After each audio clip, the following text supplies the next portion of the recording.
The book of Exodus, chapter 1, verse 1 in the New Living Translation.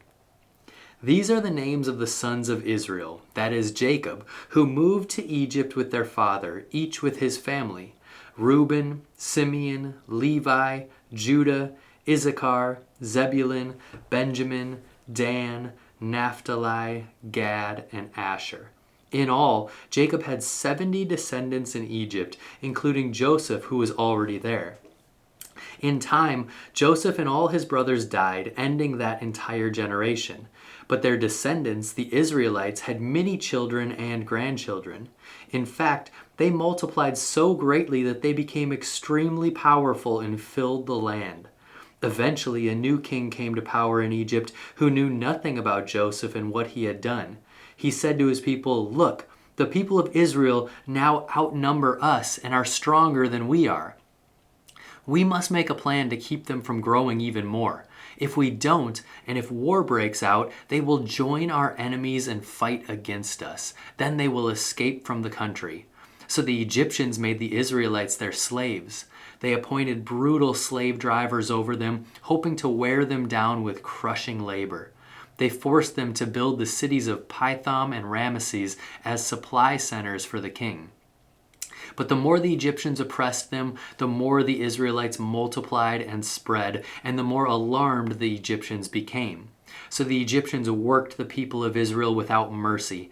They made their lives bitter, forcing them to mix mortar and make bricks and do all the work in the fields. They were ruthless in all their demands. Then Pharaoh, the king of Egypt, gave this order to the Hebrew midwives, Shiphrah and Puah: "When you help the Hebrew women as they give birth, watch as they deliver. If the baby is a boy, kill him. If it is a girl, let her live." But because the midwives feared God, they refused to obey the king's orders. They allowed the boys to live too. So the king of Egypt called for the midwives. "Why have you done this?" he demanded. "Why have you allowed the boys to live?" "The Hebrew women are not like the Egyptian women," the midwives said. "They are more vigorous and have their babies so quickly that we cannot get there in time." So God was good to the midwives, and the Israelites continued to multiply, growing more and more powerful. And because the midwives feared God, he gave them families of their own. Then Pharaoh gave this order to all his people: "Throw every newborn Hebrew boy into the Nile River, but you may let the girls live." Chapter 2. About this time, a man and woman from the tribe of Levi got married. The woman became pregnant and gave birth to a son. She saw that he was a special boy and kept him hidden for 3 months. But when she could no longer hide him, she got a basket made of papyrus reeds and waterproofed it with tar and pitch. She put the baby in the basket and laid it among the reeds along the bank of the Nile River. The baby's sister then stood at a distance watching to see what would happen to him. Soon Pharaoh's daughter came down to bathe in the river, and her attendants walked along the riverbank. When the princess saw the basket among the reeds, she sent her maid to get it for her. When the princess opened it, she saw the baby. The little boy was crying, and she felt sorry for him. "This must be one of the Hebrew children," she said. Then the baby's sister approached the princess. "Should I go and find one of the Hebrew women to nurse the baby for you?" she asked. "Yes, do," the princess replied. So the girl went and called the baby's mother. "Take this baby and nurse him for me," the princess told the baby's mother. "I will pay you for your help." So the woman took her baby home and nursed him. Later, when the boy was older, his mother brought him back to Pharaoh's daughter, who adopted him as her own son. The princess named him Moses, for she explained, "I lifted him out of the water." Many years later, when Moses had grown up, he went out to visit his own people, the Hebrews, and he saw how hard they were forced to work. During his visit, he saw an Egyptian beating one of his fellow Hebrews. After looking in all directions to make sure that no one was watching, Moses killed the Egyptian and hid the body in the sand. The next day, when Moses went out to visit his people again, he saw 2 Hebrew men fighting.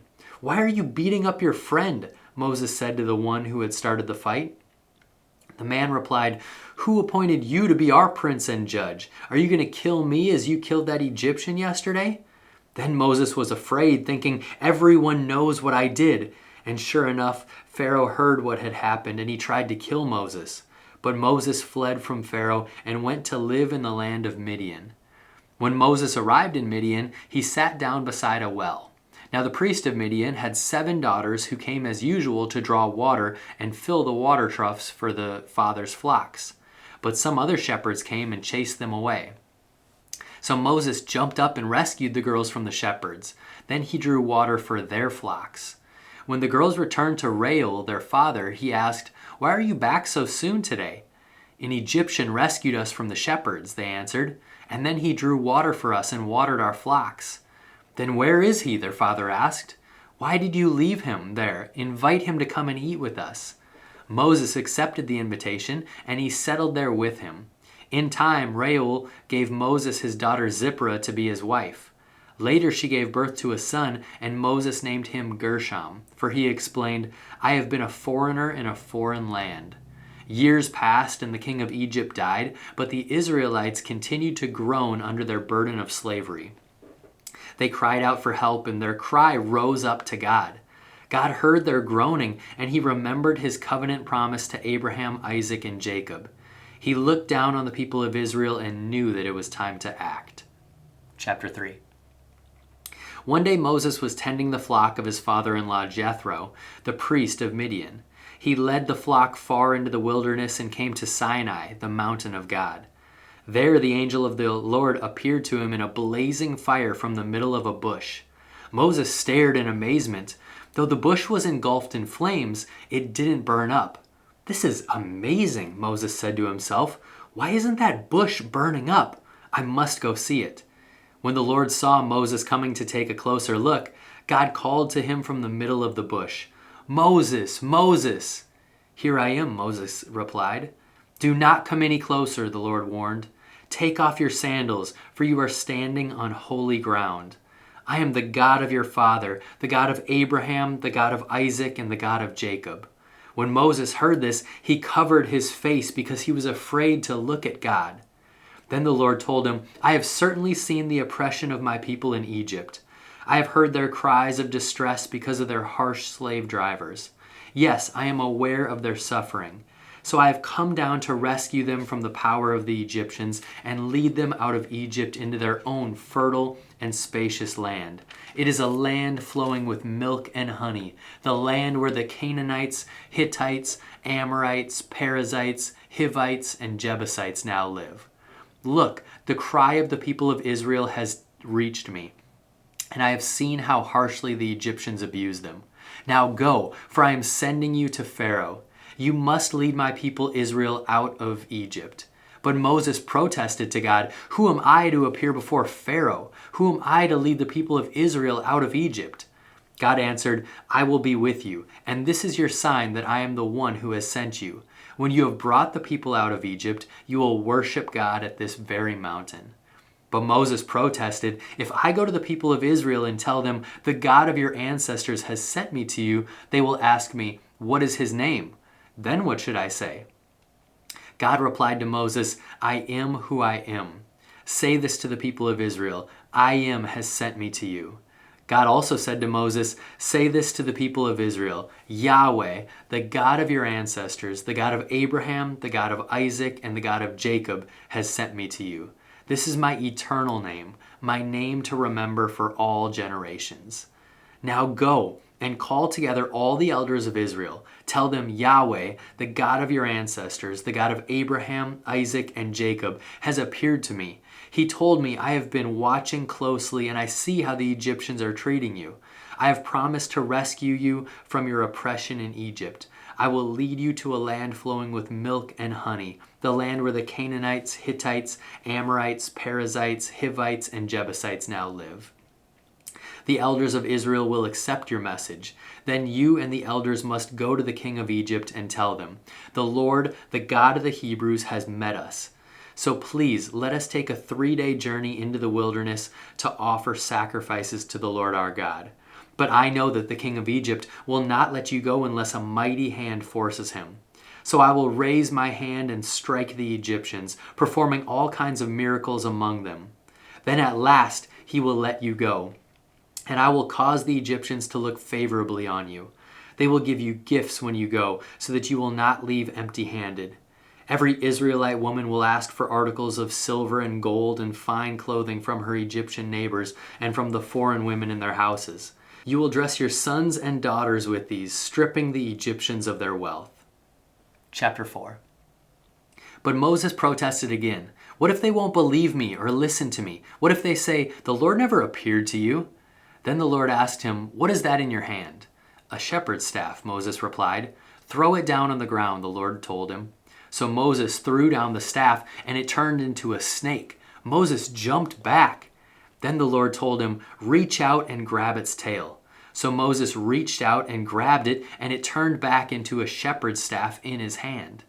Perform this sign, the Lord told him. Then they will believe that the Lord, the God of their ancestors, the God of Abraham, the God of Isaac, and the God of Jacob, really has appeared to you. Then the Lord said to Moses, now put your hand inside your cloak. So Moses put his hand inside his cloak, and when he took it out again, his hand was white as snow with a severe skin disease. Now put your hand back into your cloak, the Lord said. So Moses put his hand back in, and when he took it out again, it was healthy as the rest of his body.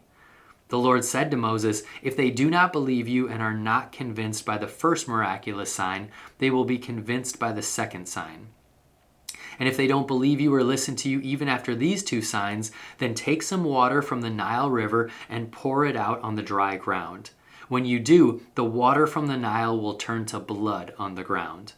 But Moses pleaded with the Lord, oh Lord, I'm not very good with words. I never have been, and I'm not now, even though you have spoken to me. I get tongue-tied and my words get tangled.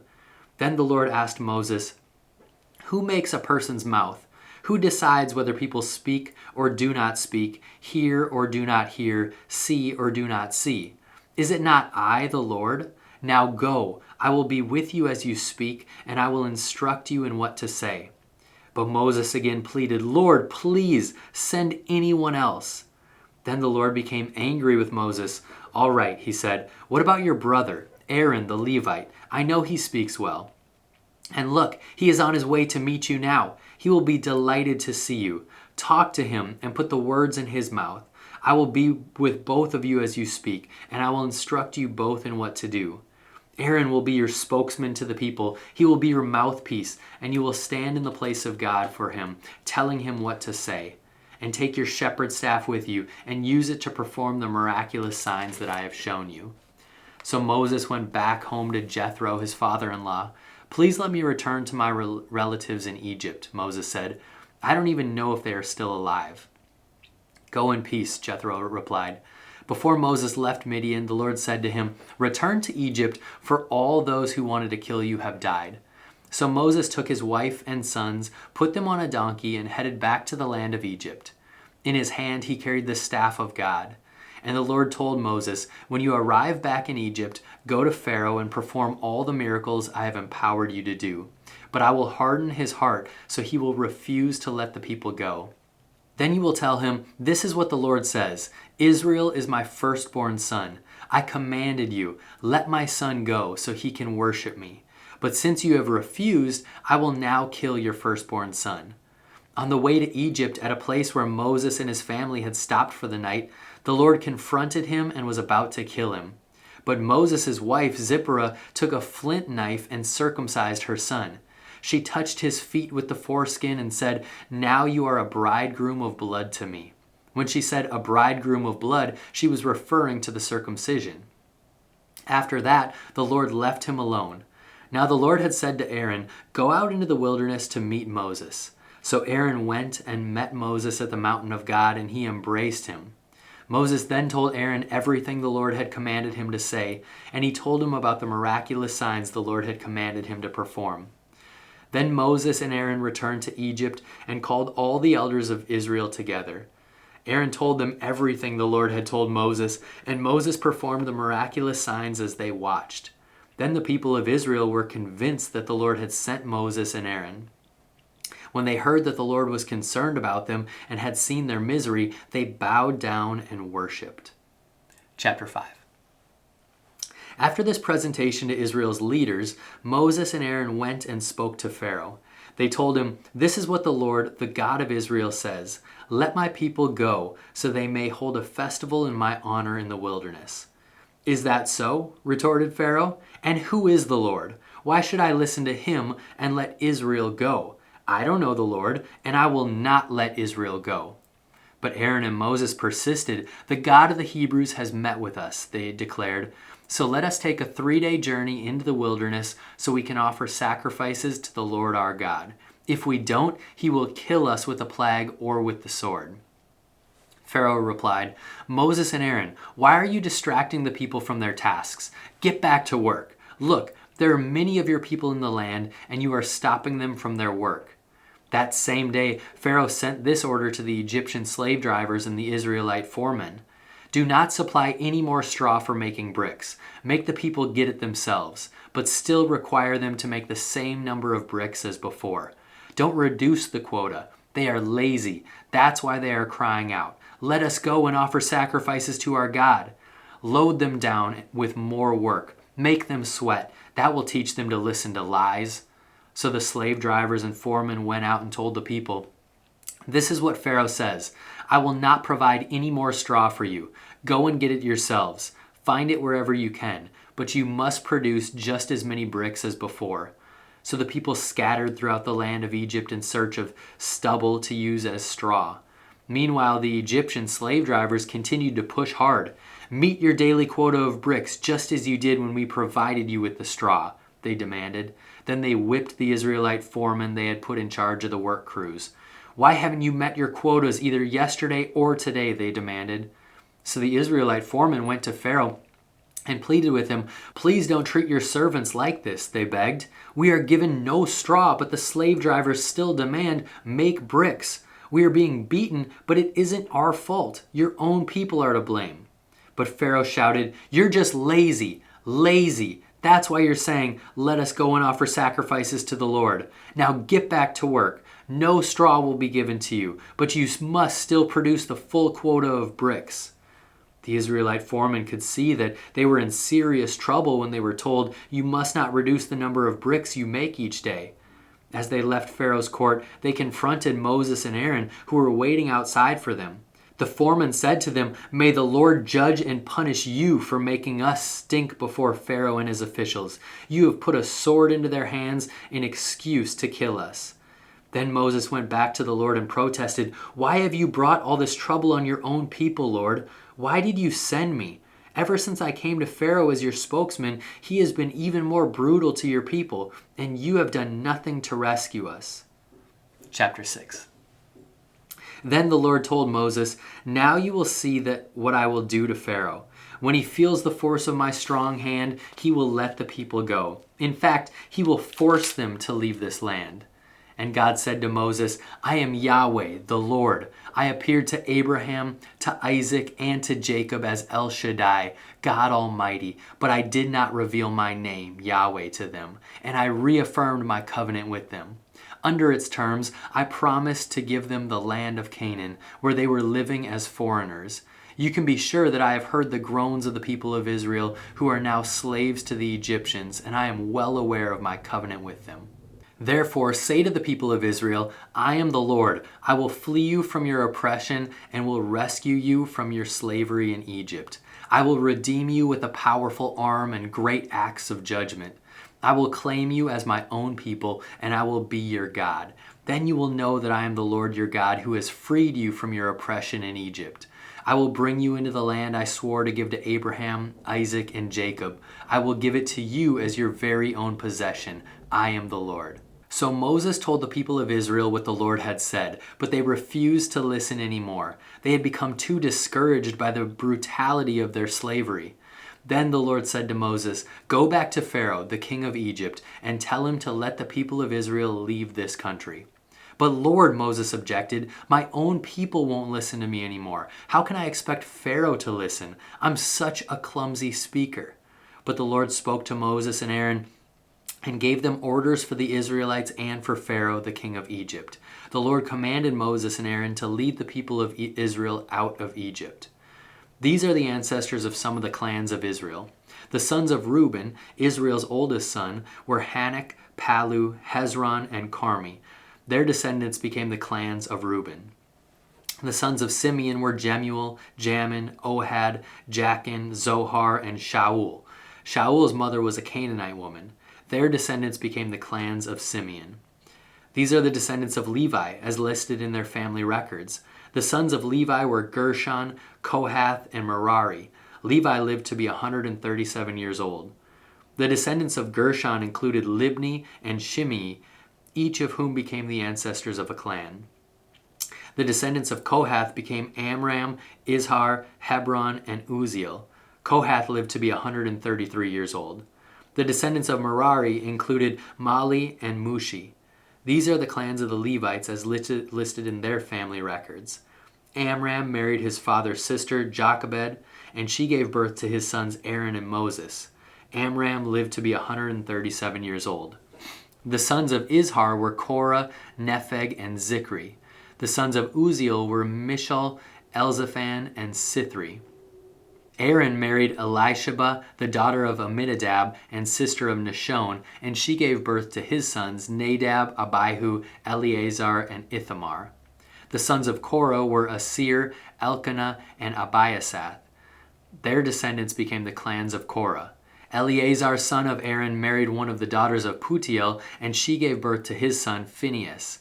These are the ancestors of the Levite families, listed according to their clans. The Aaron and Moses named in this list are the same ones to whom the Lord said, "Lead the people of Israel out of the land of Egypt like an army." It was Moses and Aaron who spoke to Pharaoh, the king of Egypt, about leading the people of Israel out of Egypt. When the Lord spoke to Moses in the land of Egypt, he said to him, "I am the Lord. Tell Pharaoh, the king of Egypt, everything I am telling you." But Moses argued with the Lord, saying, "I can't do it. I'm such a clumsy speaker. Why should Pharaoh listen to me?" Chapter 7. Then the Lord said to Moses, "Pay close attention to this. I will make you seem like God to Pharaoh, and your brother Aaron will be your prophet. Tell Aaron everything I command you, and Aaron must command Pharaoh to let the people of Israel leave his country. But I will make Pharaoh's heart stubborn, so I can multiply my miraculous signs and wonders in the land of Egypt. Even then Pharaoh will refuse to listen to you. So I will bring down my fist on Egypt. Then I will rescue my forces, my people, the Israelites, from the land of Egypt with great acts of judgment. When I raise my powerful hand and bring out the Israelites, the Egyptians will know that I am the Lord." So Moses and Aaron did just as the Lord had commanded them. Moses was 80 years old, and Aaron was 83 when they made their demands to Pharaoh. Then the Lord said to Moses and Aaron, "Pharaoh will demand, 'Show me a miracle.' When he does this, say to Aaron, 'Take your staff and throw it down in front of Pharaoh, and it will become a serpent.'" So Moses and Aaron went to Pharaoh and did what the Lord had commanded them. Aaron threw down his staff before Pharaoh and his officials, and it became a serpent. Then Pharaoh called his own wise men and sorcerers, and these Egyptian magicians did the same thing with their magic. They threw down their staffs, which also became serpents. But when Aaron's staff swallowed up their staffs, Pharaoh's heart, however, remained hard. He still refused to listen, just as the Lord had predicted. Then the Lord said to Moses, "Pharaoh's heart is stubborn, and he still refuses to let the people go. So go to Pharaoh in the morning as he goes down to the river. Stand on the bank of the Nile and meet him there. Be sure to take along the staff that turned into a snake. Then announce to him, 'The Lord, the God of the Hebrews, has sent me to tell you, let my people go so they can worship me in the wilderness.' Until now, you have refused to listen to him. So this is what the Lord says, 'I will show you that I am the Lord. Look, I will strike the water of the Nile with this staff in my hand, and the river will turn to blood. The fish in it will die, and the river will stink. The Egyptians will not be able to drink any water from the Nile.' Then the Lord said to Moses, 'Tell Aaron, take your staff and raise your hand over the waters of Egypt. All its rivers, canals, ponds, and all the reservoirs, turn all the water to blood. Everywhere in Egypt the water will turn to blood, even the water stored in wooden bowls and stone pots.' So Moses and Aaron did just as the Lord commanded them. As Pharaoh and all of his officials watched, Aaron raised his staff and struck the water of the Nile. Suddenly the whole river turned to blood. The fish in the river died, and the water became so foul that the Egyptians couldn't drink it. There was blood everywhere throughout the land of Egypt. But again, the magicians of Egypt used their magic, and they too turned water into blood. So Pharaoh's heart remained hard. He refused to listen to Moses and Aaron, just as the Lord had predicted. Pharaoh returned to his palace and put the whole thing out of his mind. Then all the Egyptians dug along the riverbank to find drinking water, for they couldn't drink the water from the Nile. 7 days passed from the time the Lord struck the Nile. Chapter 8. Then the Lord said to Moses, "Go back to Pharaoh and announce to him, 'This is what the Lord says. Let my people go so they can worship me. If you refuse to let them go, I will send a plague of frogs across your entire land. The Nile River will swarm with frogs. They will come up out of the river and into your palace, even into your bedroom and onto your bed. They will enter the houses of your officials and your people. They will even jump into your ovens and your kneading bowls. Frogs will jump on you, your people, and all your officials.' Then the Lord said to Moses, 'Tell Aaron, raise the staff in your hand over all the rivers, canals, and ponds of Egypt, and bring up frogs all over the land.' So Aaron raised his hand over the waters of Egypt, and frogs came up and covered the whole land. But the magicians were able to do the same thing with their magic. They too caused frogs to come up out of the land of Egypt. Then Pharaoh summoned Moses and Aaron and begged, 'Plead with the Lord to take the frogs away from me and my people. I will let your people go so they can offer sacrifices to the Lord.' 'You set the time,' Moses replied. 'Tell me when you want me to pray for you, your officials, and for your people. Then you and your houses will be rid of the frogs. They will remain only in the Nile River.' 'Do it tomorrow,' Pharaoh said. 'All right,' Moses replied. 'It will be as you have said. Then you will know that there is no one like the Lord our God. The frogs will leave you and your houses, your officials, and your people. They will remain only in the Nile River.' So Moses and Aaron left the Pharaoh's palace, and Moses cried out to the Lord about the frogs he had inflicted on Pharaoh. And the Lord did just as Moses had predicted. The frogs in the houses, the courtyards, and the fields all died. The Egyptians piled them into great heaps, and a terrible stench filled the land. But when Pharaoh saw that relief had come, he became stubborn. He refused to listen to Moses and Aaron, just as the Lord had predicted. So the Lord said to Moses, 'Tell Aaron, raise your staff and strike the ground. The dust will turn into swarms of gnats throughout the land of Egypt.' So Moses and Aaron did just as the Lord had commanded them. When Aaron raised his hand and struck the ground with his staff, gnats infested the entire land, covering the Egyptians and their animals. All the dust in the land of Egypt turned into gnats. Pharaoh's magicians tried to do the same thing with their secret arts, but this time they failed, and the gnats covered everyone, people and animals alike. 'This is the finger of God,' the magicians exclaimed to Pharaoh. But Pharaoh's heart remained hard. He wouldn't listen to them, just as the Lord had predicted. Then the Lord told Moses, 'Get up early in the morning and stand in Pharaoh's way as he goes down to the river. Say to him, "This is what the Lord says. Let my people go so they can worship me. If you refuse, then I will send swarms of flies on you, your officials, your people, and all the houses. The Egyptian homes will be filled with flies, and the ground will be covered with them. But this time I will spare the region of Goshen where my people live. No flies will be found there. Then you will know that I am the Lord, and that I am present even in the heart of your land. I will make a clear distinction between my people and your people. This miraculous sign will happen tomorrow.' And the Lord did just as he had said. A thick swarm of flies filled Pharaoh's palace and the houses of his officials. The whole land of Egypt was thrown into chaos by the flies. Pharaoh called for Moses and Aaron. 'All right, go ahead and offer sacrifices to your God,' he said, 'but do it here in this land.' But Moses replied, 'That wouldn't be right. The Egyptians detest the sacrifices that we offer to the Lord our God. Look, if we offer our sacrifices here where the Egyptians can see us, they will stone us. We must take a 3-day trip into the wilderness to offer sacrifices to the Lord our God, just as he has commanded us." "All right, go ahead," Pharaoh replied. "I will let you go into the wilderness to offer sacrifices to the Lord your God. But don't go too far away. Now hurry and pray for me." Moses answered, "As soon as I leave you, I will pray to the Lord, and tomorrow the swarm of flies will disappear from you and your officials and all your people. But I am warning you, Pharaoh, don't lie to us again and refuse to let the people go to sacrifice to the Lord." So Moses left Pharaoh's palace and pleaded with the Lord to remove all the flies. And the Lord did as Moses asked and caused the swarms of flies to disappear from Pharaoh, from his officials and his people. Not a single fly remained, but Pharaoh again became stubborn and refused to let the people go. Chapter 9.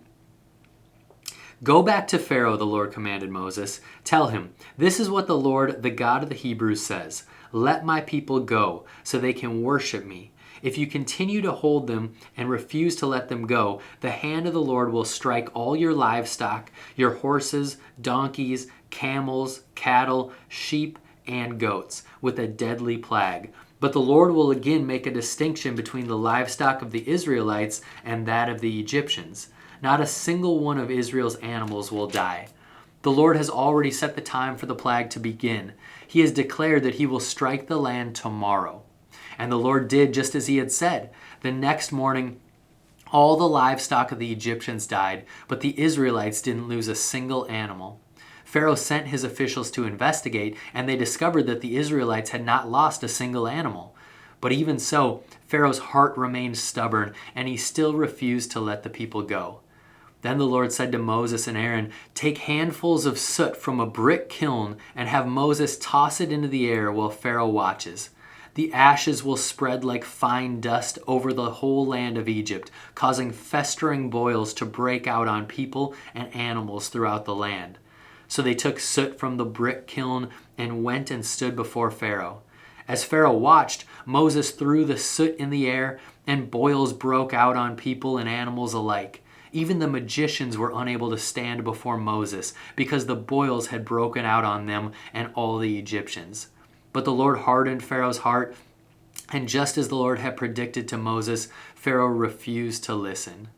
Then the Lord said to Moses, "Get up early in the morning and stand before Pharaoh. Tell him, 'This is what the Lord, the God of the Hebrews, says. Let my people go, so they can worship me.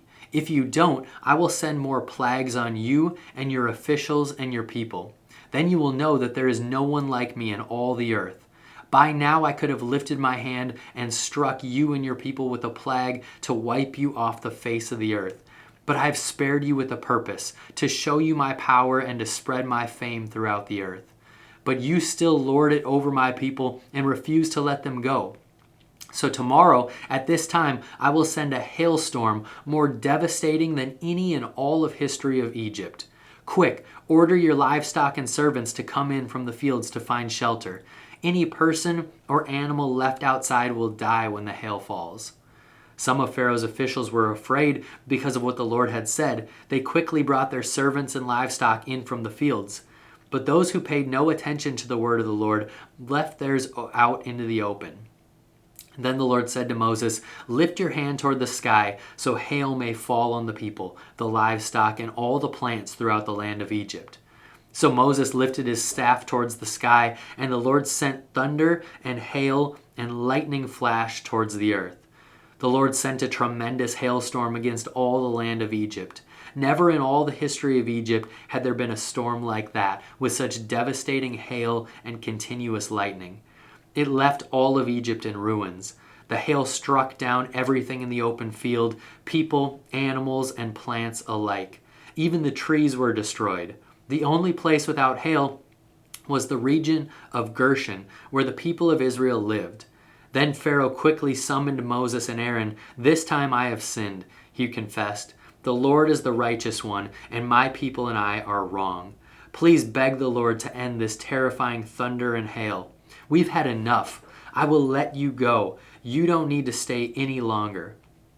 "All right," Moses replied. "As soon as I leave this city, I will lift my hands and pray to the Lord. Then the thunder and hail will stop, and you will know that the earth belongs to the Lord." But I know that you and your officials still do not fear the Lord your God. All the flax and barley were ruined by the hail because the barley had formed heads and the flax was budding. But the wheat and the emmer wheat were spared because they had not yet sprouted from the ground. So Moses left Pharaoh's court and went out of the city. When he lifted his hands to the Lord, the thunder and hail stopped, and the downpour ceased. But when Pharaoh saw that the rain, hail, and thunder had stopped, he and his officials sinned again, and Pharaoh again became stubborn. Because his heart was hard, Pharaoh refused to let the people leave, just as the Lord had predicted through Moses. Chapter 10. Then the Lord said to Moses, "Return to Pharaoh and make your demands again. I have made him and his officials stubborn, so I can display my miraculous signs among them.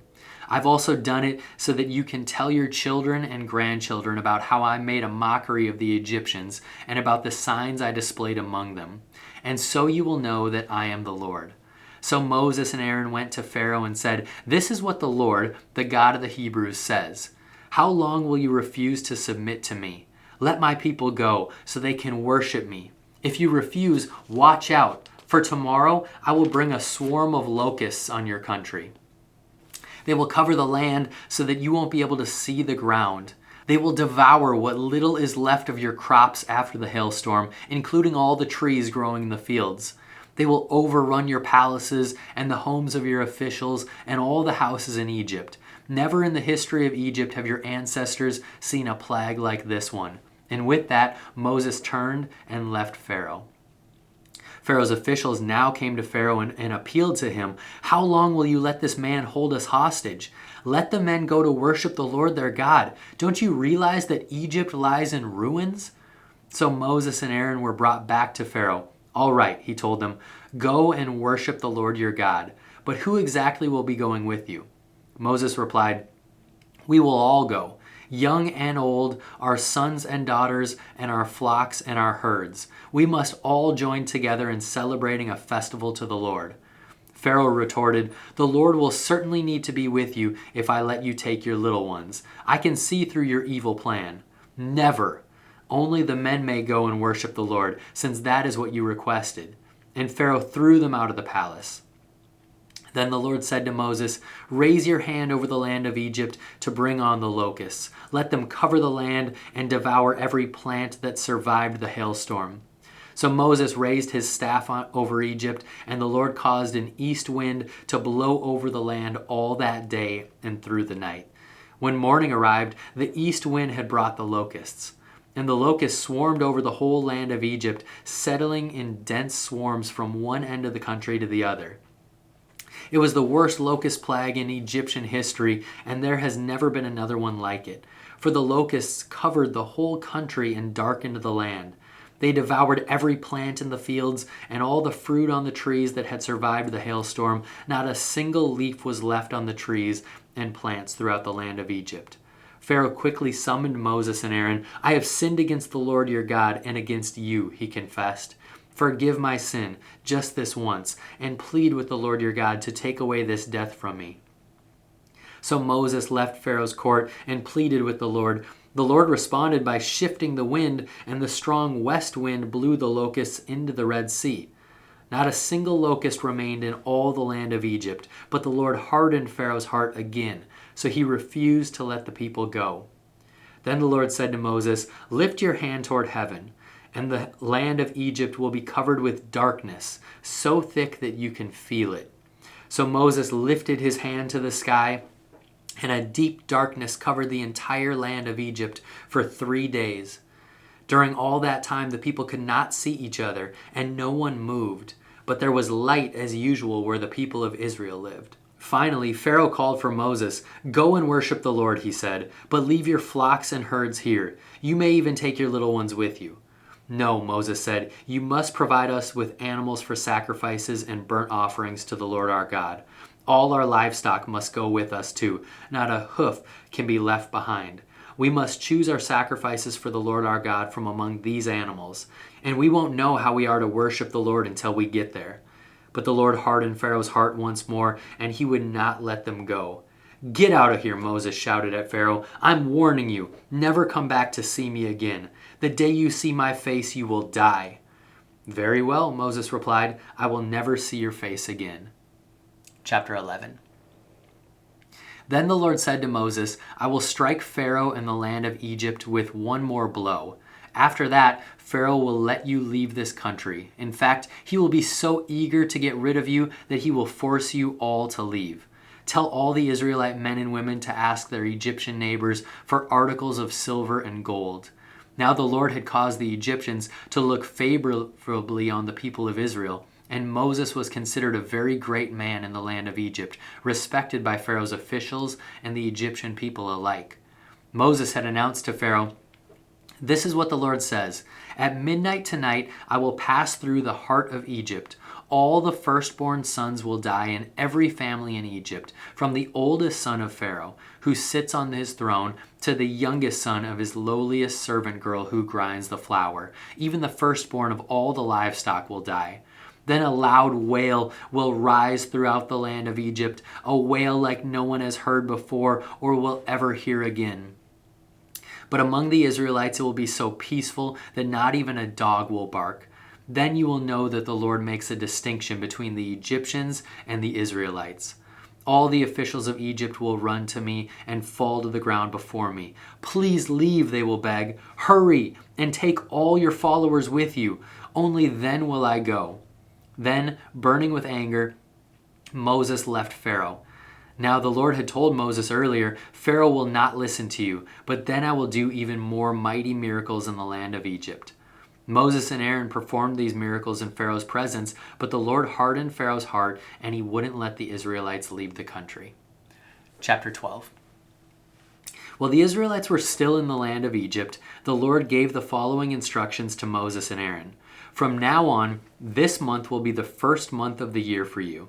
Announce to the whole community of Israel that on the 10th day of this month, each family must choose a lamb or a young goat for a sacrifice. One animal for each household. If a family is too small to eat a whole animal, let them share with another family in the neighborhood. Divide the animal according to the size of each family and how much they can eat. The animal you select must be a 1-year-old male, either a sheep or a goat, with no defects.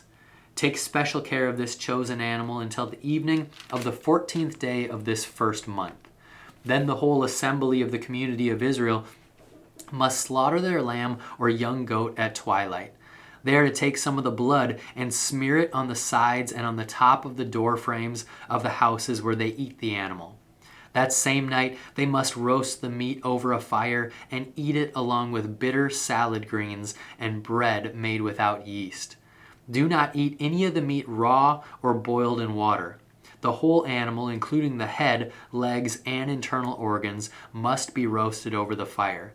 Do not leave any of it until the next morning. Burn whatever is not eaten before the morning. These are your instructions for eating this animal. Be fully dressed. Wear your sandals and carry your walking stick in your hand. Eat the meal with urgency, for this is the Lord's Passover. On that night I will pass over the land of Egypt and strike down every firstborn son and firstborn male animal in the land of Egypt. I will execute judgment against all the gods of Egypt, for I am the Lord. But the blood on your doorposts will serve as a sign, marking the houses where you are staying. When I see the blood, I will pass over you. This plague of death will not touch you when I strike the land of Egypt. This is a day to remember. Each year, from generation to generation, you must celebrate it as a special festival to the Lord. This is a law for all time. For 7 days the bread you eat must be made without yeast. On the first day of the festival, remove every trace of yeast from your homes. Anyone who eats bread made with yeast during the 7 days of the festival will be cut off from the community of Israel.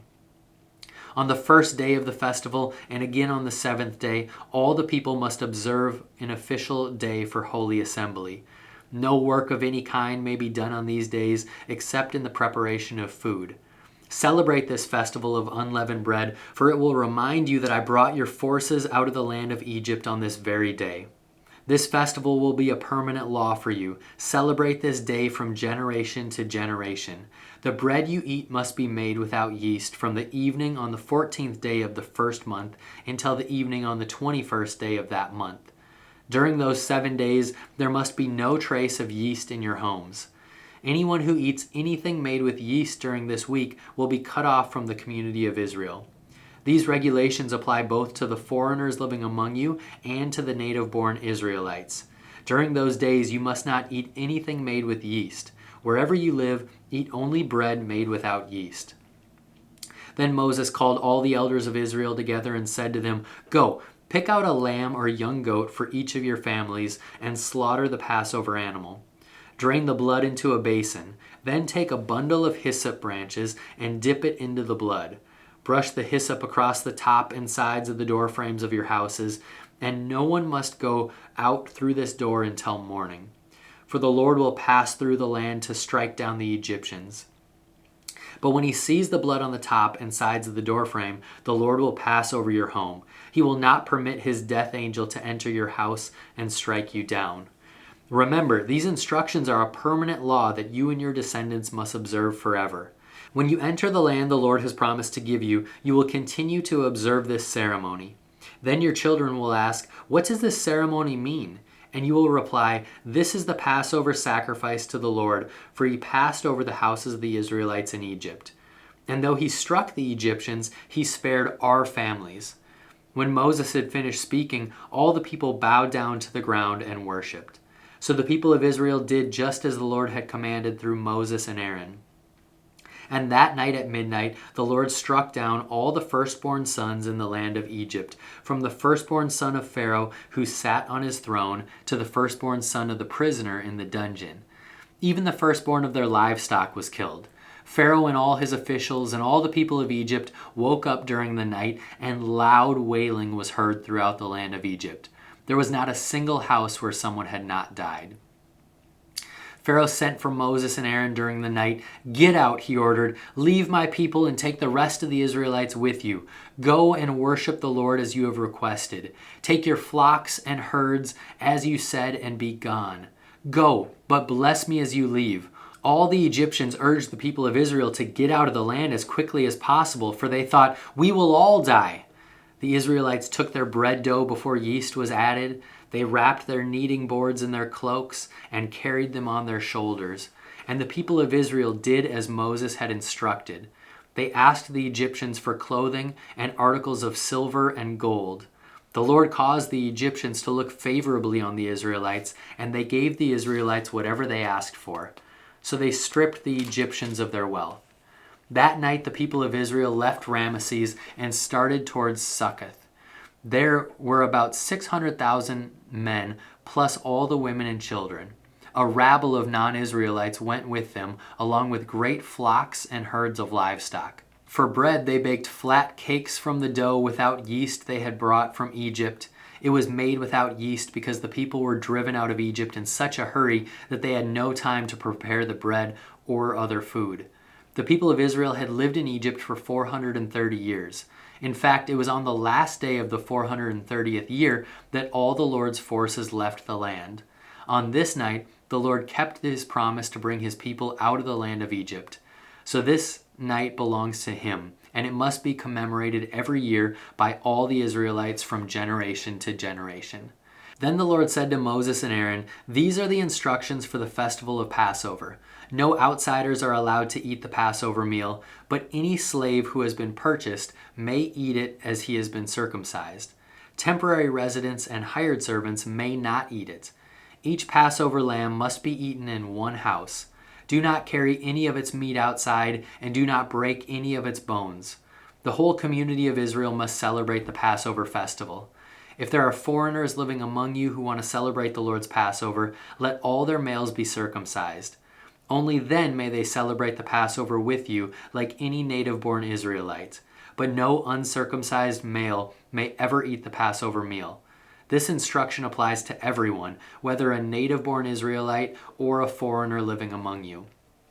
So all the people of Israel followed all the Lord's commands to Moses and Aaron. On that very day, the Lord brought the people of Israel out of the land of Egypt like an army. Chapter 13. Then the Lord said to Moses, "Dedicate to me every firstborn among the Israelites. The first offspring to be born of both humans and animals belongs to me." So Moses said to the people, "This is a day to remember forever, the day you left Egypt, the place of your slavery. Today the Lord has brought you out by the power of his mighty hand. Remember, eat no food containing yeast. On this day in early spring, in the month of Abib, you have been set free. You must celebrate this event in the month each year after the Lord brings you into the land of the Canaanites, Hittites, Amorites, Hivites, and Jebusites. He swore to your ancestors that he would give you this land, a land flowing with milk and honey. For 7 days, the bread you eat must be made without yeast. Then on the 7th day, celebrate a feast to the Lord. Eat bread without yeast during those 7 days. In fact, there must be no yeast bread or any yeast at all found within the borders of your land during this time. On the 7th day, you must explain to your children, I am celebrating what the Lord did for me when I left Egypt. This annual festival will be a visible sign to you, like a mark branded on your hand or your forehead.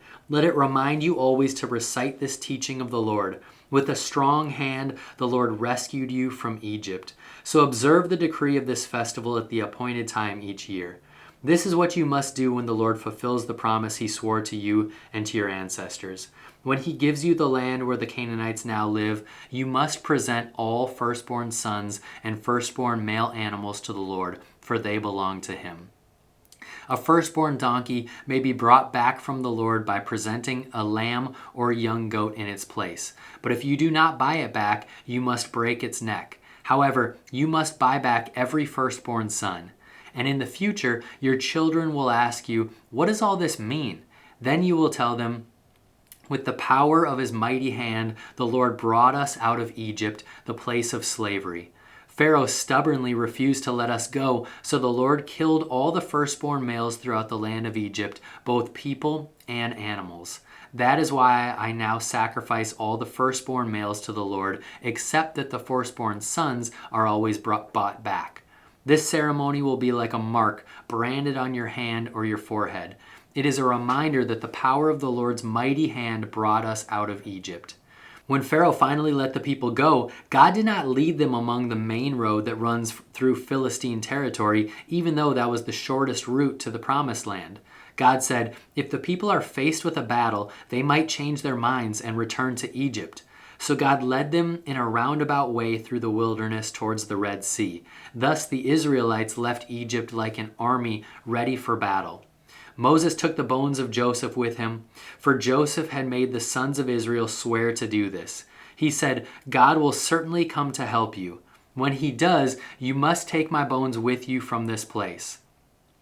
The Israelites left Succoth and camped at Etham on the edge of the wilderness. The Lord went ahead of them. He guided them during the day with a pillar of cloud, and he provided light at night with a pillar of fire. This allowed them to travel by day or by night, and the Lord did not remove the pillar of cloud or the pillar of fire from its place in front of the people. Chapter 14. Then the Lord gave these instructions to Moses. Order the Israelites to turn back and camp by Pi-hahiroth between Migdol and the sea. Camp there along the shore across from Baal-zephon. Then Pharaoh will think, the Israelites are confused. They are trapped in the wilderness. And once again I will harden Pharaoh's heart, and he will chase after you. I have planned this in order to display my glory through Pharaoh and his whole army. After this, the Egyptians will know that I am the Lord. So the Israelites camped there as they were told. When word reached the king of Egypt that the Israelites had fled, Pharaoh and his officials changed their minds. What have we done, letting all those Israelite slaves get away? They asked. So Pharaoh harnessed his chariot and called up his troops.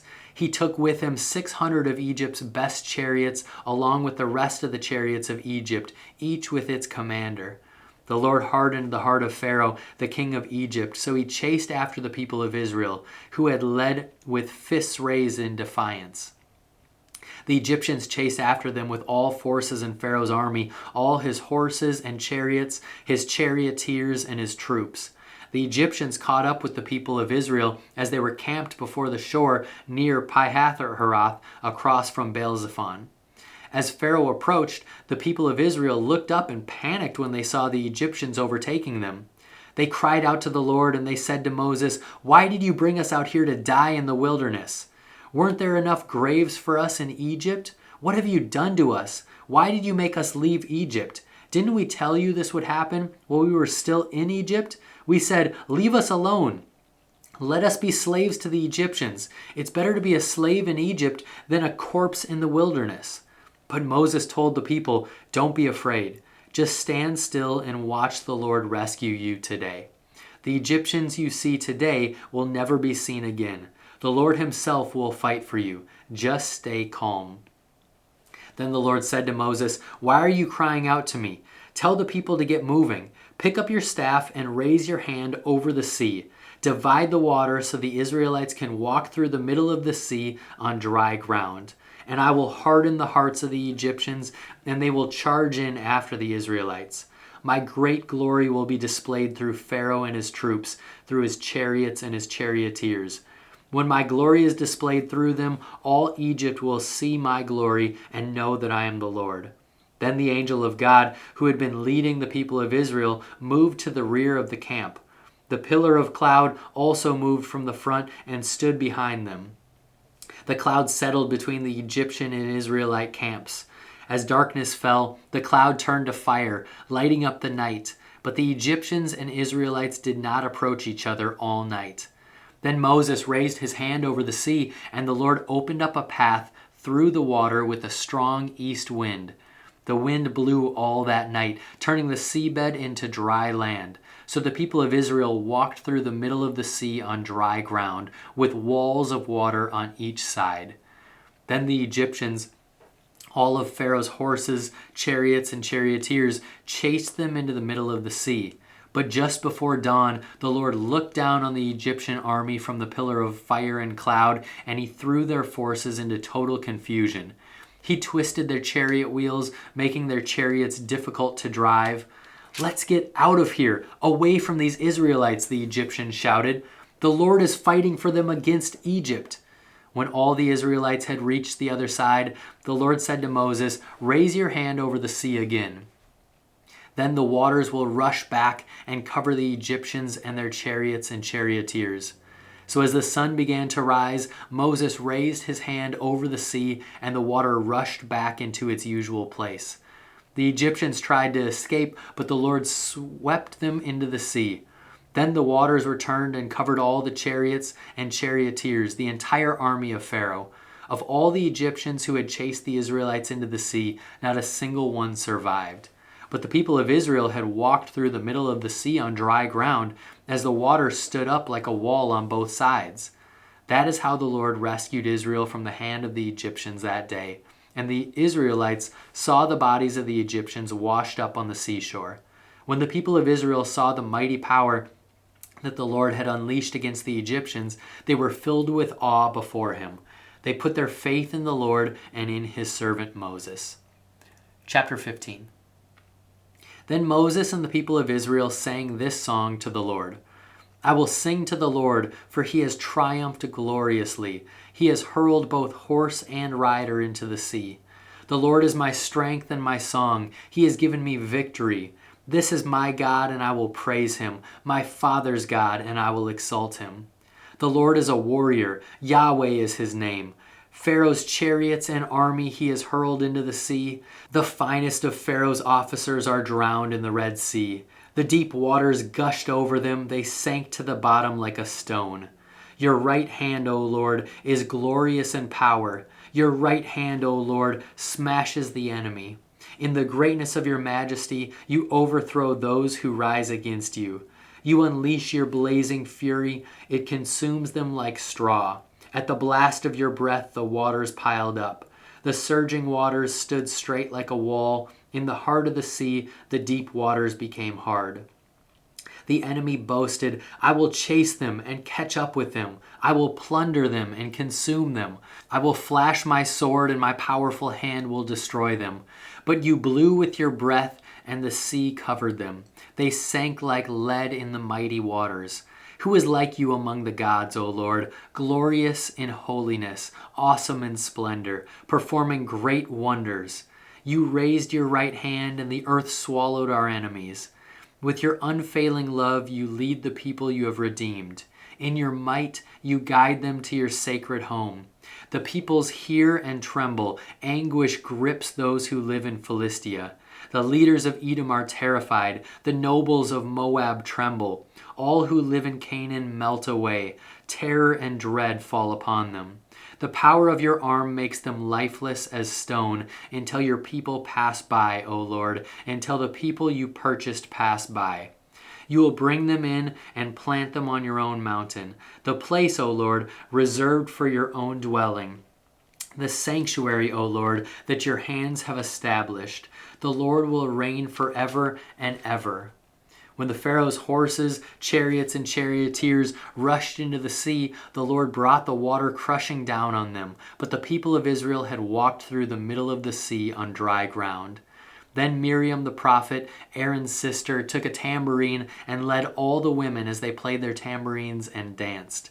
And Miriam sang this song: Sing to the Lord, for he has triumphed gloriously. He has hurled both horse and rider into the sea. Then Moses led the people of Israel away from the Red Sea, and they moved out into the desert of Shur. They traveled in this desert for 3 days without finding any water. When they came to the oasis of Marah, the water was too bitter to drink, so they called the place Marah, which means bitter. Then the people complained and turned against Moses. "What are we going to drink?" they demanded. So Moses cried out to the Lord for help, and the Lord showed him a piece of wood. Moses threw it into the water, and this made the water good to drink. It was there at Marah that the Lord set before them the following decree as a standard to test their faithfulness to him.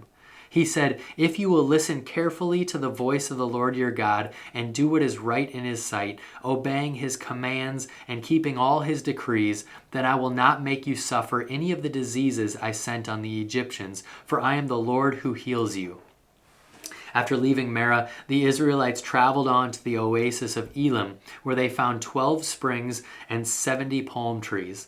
They camped there beside the water. Chapter 16.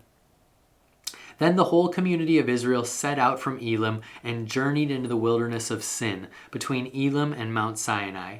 They arrived there on the 15th day of the 2nd month, 1 month after leaving the land of Egypt.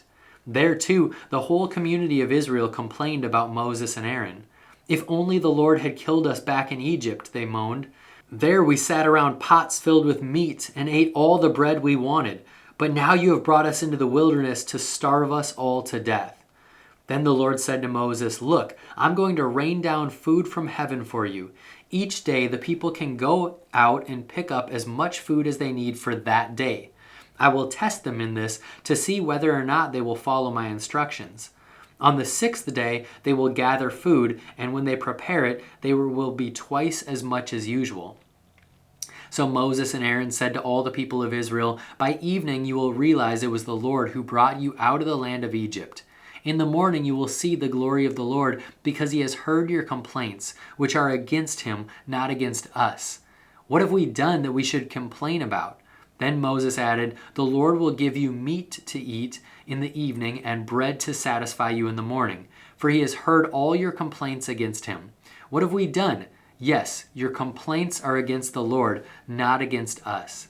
Then Moses said to Aaron, "Announce this to the entire community of Israel. Present yourselves before the Lord, for he has heard your complaining." And as Aaron spoke to the whole community of Israel, they looked out towards the wilderness. There they could see the awesome glory of the Lord in the cloud. Then the Lord said to Moses, "I have heard the Israelites' complaints. Now tell them, in the evening you will have meat to eat, and in the morning you will have all the bread you want. Then you will know that I am the Lord your God." That evening vast numbers of quail flew in and covered the camp. And the next morning the area around the camp was wet with dew. When the dew evaporated, a flaky substance as fine as frost blanketed the ground.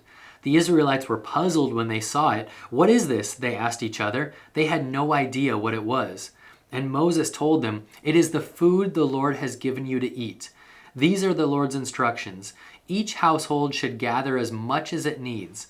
Pick up 2 quarts for each person in your tent. So the people of Israel did as they were told. Some gathered a lot, some only a little. But when they measured it out, everyone had just enough. Those who gathered a lot had nothing left over, and those who gathered only a little had enough. Each family had just what it needed. Then Moses told them, "Do not keep any of it until morning." But some of them didn't listen and kept some of it until morning. But by then it was full of maggots and had a terrible smell. Moses was very angry with them. After this, the people gathered the food morning by morning, each family according to its need. And as the sun became hot, the flakes they had not picked up melted and disappeared. On the 6th day, they gathered twice as much as usual, 4 quarts for each person instead of 2. Then all the leaders of the community came and asked Moses for an explanation. He told them, "This is what the Lord commanded. Tomorrow will be a day of complete rest, a holy Sabbath day set apart for the Lord. So bake or boil as much as you want today and set aside what is left for tomorrow." So they put some aside until morning, just as Moses had commanded. And in the morning, the leftover food was wholesome and good, without maggots or odor. Moses said, "Eat this food today, for today is a Sabbath day dedicated to the Lord. There will be no food on the ground today. You may gather food for 6 days, but the 7th day is the Sabbath. There will be no food on the ground that day." Some of the people went out anyway on the 7th day, but they found no food. The Lord said to Moses, "How long will these people refuse to obey my commands and instructions? They must realize that the Sabbath is the Lord's gift to you. That is why he gives you a 2-day supply on the 6th day, so there will be enough for 2 days. On the Sabbath day, you must each stay in your place. Do not go out to pick food on the 7th day." So the people did not gather any food on the 7th day. The Israelites called the food manna. It was white like coriander seed, and it tasted like honey wafers. Then Moses said, "This is what the Lord has commanded. Fill a 2-quart container with manna to preserve it for your descendants. Then later generations will be able to see the food I gave you in the wilderness when I set you free from Egypt." Moses said to Aaron, "Get a jar and fill it with 2 quarts of manna. Then put it in the sacred place before the Lord to preserve it for all future generations." Aaron did just as the Lord had commanded Moses. He eventually placed it in the Ark of the Covenant in front of the stone tablets inscribed with the terms of the covenant. So the people of Israel ate manna for 40 years until they arrived at the land where they would settle. They ate manna until they came to the border of the land of Canaan. The container used to measure the manna was an omer, which was 1/10 of an ephah. It held about 2 quarts. Chapter 17. At the Lord's command, the whole community of Israel left the wilderness of Sin and moved from place to place. Eventually they camped at Rephidim, but there was no water there for the people to drink. So once more the people complained against Moses. "Give us water to drink," they demanded. "Quiet," Moses replied. "Why are you complaining against me? And why are you testing the Lord?" But tormented by thirst, they continued to argue with Moses. "Why did you bring us out of Egypt? Are you trying to kill us, our children, and our livestock with thirst?" Then Moses cried out to the Lord, "What should I do to these people? They are ready to stone me." The Lord said to Moses, "Walk out in front of the people, take your staff, the one you used when you struck the water of the Nile, and call some of the elders of Israel to join you. I will stand before you on the rock at Mount Sinai. Strike the rock and water will come gushing out. Then the people will be able to drink." So Moses struck the rock as he was told, and water gushed out as the elders looked on. Moses named the place Massah, which means test, and Meribah, which means arguing, because the people of Israel argued with Moses and tested the Lord by saying, "Is the Lord here with us or not?" While the people of Israel were still at Rephidim, the warriors of Amalek attacked them. Moses commanded Joshua, "Choose some men to go out and fight the army of Amalek for us. Tomorrow I will stand at the top of the hill, holding the staff of God in my hand." So Joshua did what Moses had commanded and fought the army of Amalek. Meanwhile, Moses, Aaron, and Hur climbed to the top of a nearby hill. As long as Moses held up the staff in his hand, the Israelites had the advantage. But whenever he dropped his hand, the Amalekites gained the advantage. Moses' arms soon became so tired he could no longer hold them up. So Aaron and Hur found a stone for him to sit on. Then they stood on each side of Moses, holding up his hands. So his hands held steady until sunset. As a result, Joshua overwhelmed the army of Amalek in battle. After the victory, the Lord instructed Moses, "Write this down on a scroll as a permanent reminder and read it aloud to Joshua. I will erase the memory of Amalek from under heaven." Moses built an altar there and named it Yahweh Nisi, which means the Lord is my banner. He said, "They have raised their fist against the Lord's throne, so now the Lord will be at war with Amalek generation after generation." Chapter 18. Moses' father-in-law Jethro, the priest of Midian, heard about everything God had done for Moses and his people, the Israelites. He heard especially about how the Lord had rescued them from Egypt. Earlier, Moses had sent his wife Zipporah and his 2 sons back to Jethro, who had taken them in. Moses' first son was named Gershom, for Moses had said when the boy was born, "I have been a foreigner in a foreign land." His second son was named Eleazar, for Moses had said, "The God of my ancestors was my helper. He rescued me from the sword of Pharaoh." Jethro, Moses' father-in-law, now came to visit Moses in the wilderness. He brought Moses' wife and 2 sons with him, and they arrived while Moses and the people were camped near the mountain of God. Jethro had sent a message to Moses saying, "I, Jethro, your father-in-law, am coming to see you with your wife and your 2 sons." So Moses went out to meet his father-in-law. He bowed low and kissed him. They asked about each other's welfare and then went into Moses' tent. Moses told his father-in-law everything the Lord had done to Pharaoh and Egypt on behalf of Israel. He also told about all the hardships they had experienced along the way and how the Lord had rescued his people from all their troubles. Jethro was delighted when he heard about all the good things the Lord had done for Israel as he rescued them from the hand of the Egyptians. "Praise the Lord," Jethro said, "for he has rescued you from the Egyptians and from Pharaoh. Yes, he has rescued Israel from the powerful hand of Egypt. I know now that the Lord is greater than all other gods because he rescued his people from the oppression of the proud Egyptians." Then Jethro, Moses' father-in-law, brought a burnt offering and sacrifices to God.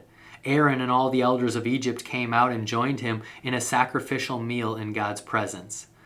The next day, Moses took his seat to hear the people's disputes against each other. They waited before him from morning till evening. When Moses' father-in-law saw all that Moses was doing for the people, he asked, "What are you really accomplishing here? Why are you trying to do all this alone while everyone stands around you from morning till evening?" Moses replied, "Because the people come to me to get a ruling from God. When a dispute arises, they come to me, and I am the one who settles the case between the quarreling parties. I inform the people of God's decrees and give them his instructions." "This is not good," Moses' father-in-law exclaimed. "You're going to wear yourself out, and the people too. This job is too heavy a burden on you to handle all by yourself. Now listen to me, and let me give you a word of advice, and may God be with you. You should continue to be the people's representative before God, bringing their disputes to him. Teach them God's decrees and give them his instructions. Show them how to conduct their lives, but select from all the people some capable, honest men who fear God and hate bribes. Appoint them as leaders over groups of 1,000, 150, and 10.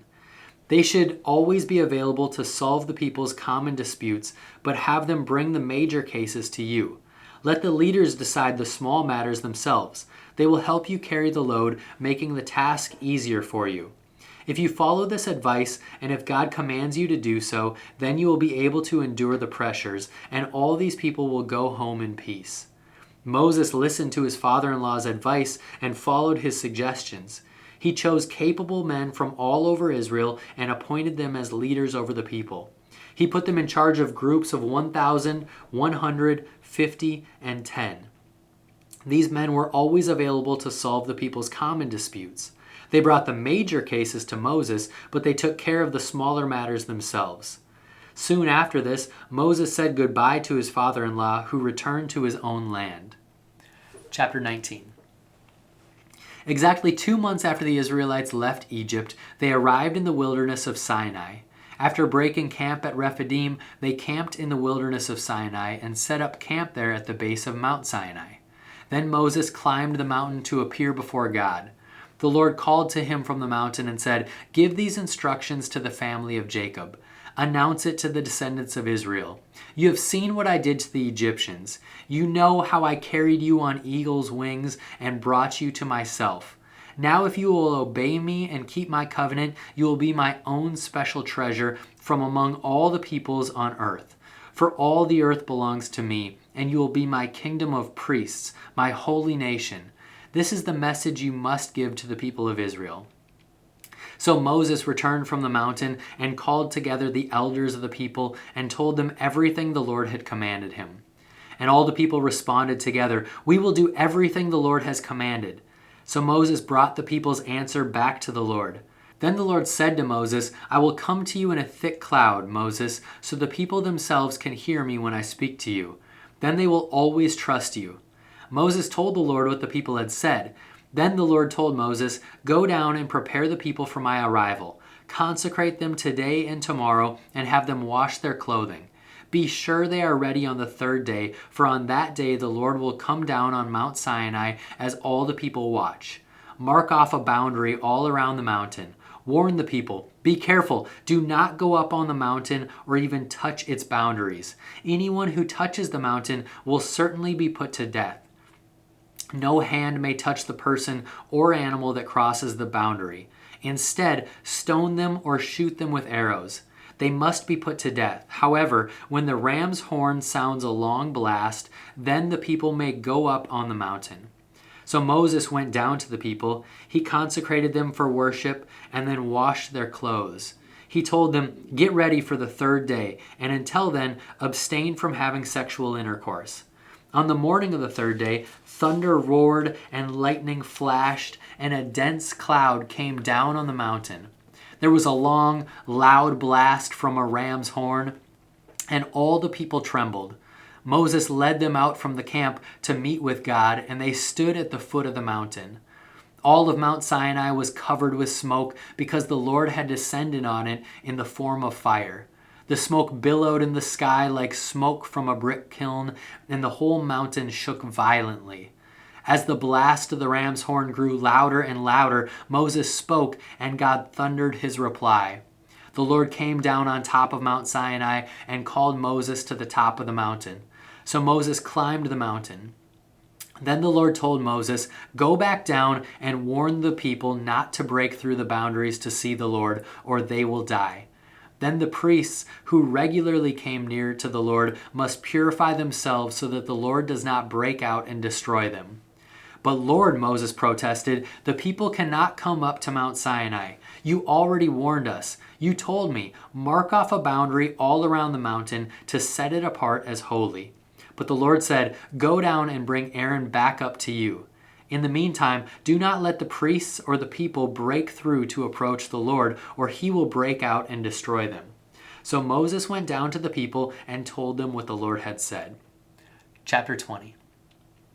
Then God gave the people all these instructions. "I am the Lord your God, who rescued you from the land of Egypt, the place of your slavery. You must not have any other God but me.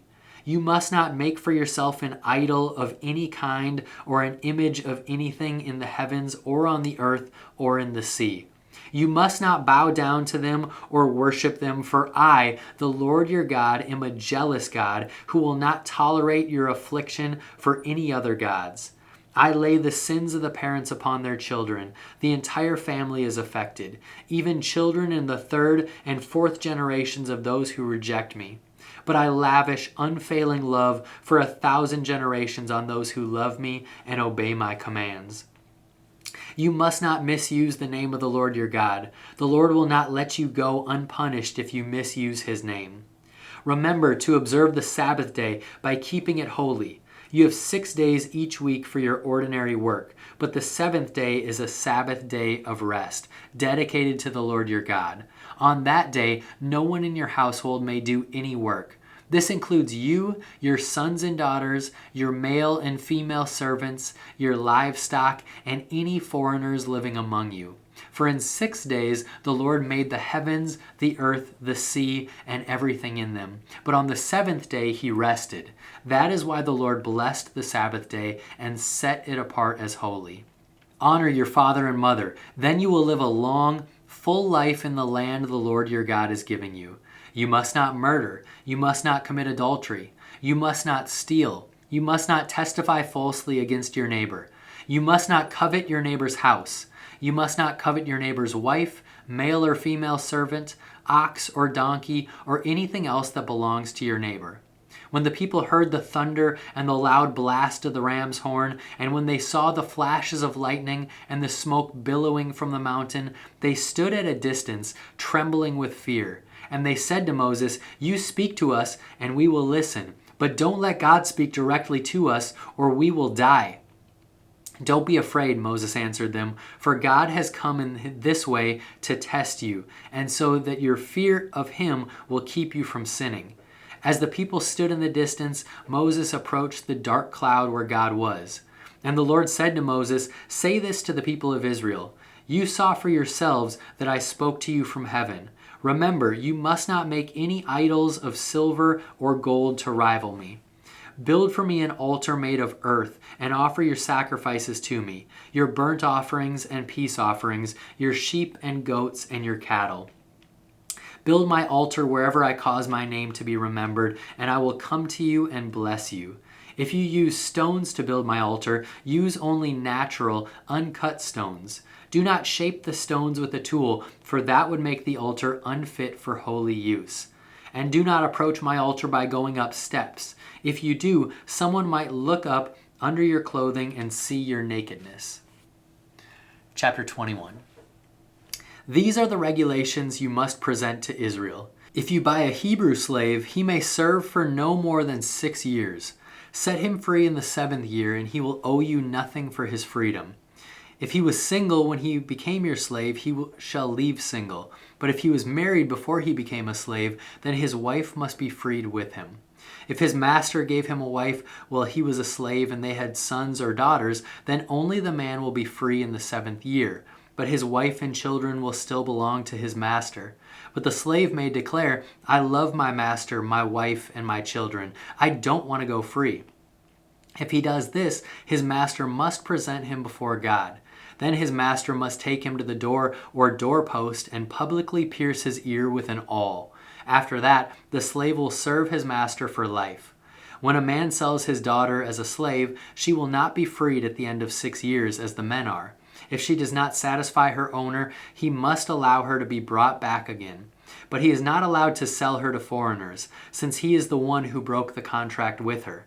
But if the slave owner arranges for her to marry his son, he may no longer treat her as a slave, but as a daughter. If a man who has married a slave wife takes another wife for himself, he must not neglect the rights of the first wife to food, clothing, and sexual intimacy. If he fails in any of these 3 obligations, she may leave as a free woman without making any payment. Anyone who assaults and kills another person must be put to death. But if it was simply an accident permitted by God, I will appoint a place of refuge where the slayer can run for safety. However, if someone deliberately kills another person, then the slayer must be dragged even from my altar and be put to death. Anyone who strikes father or mother must be put to death. Kidnappers must be put to death, whether they are caught in possession of their victims or have already sold them as slaves. Anyone who dishonors father or mother must be put to death. Now suppose 2 men quarrel, and one hits the other with a stone or fist, and the injured person does not die, but is confined to bed. If he is later able to walk outside again, even with a crutch, the assailant will not be punished, but must compensate his victim for lost damages and provide for his full recovery.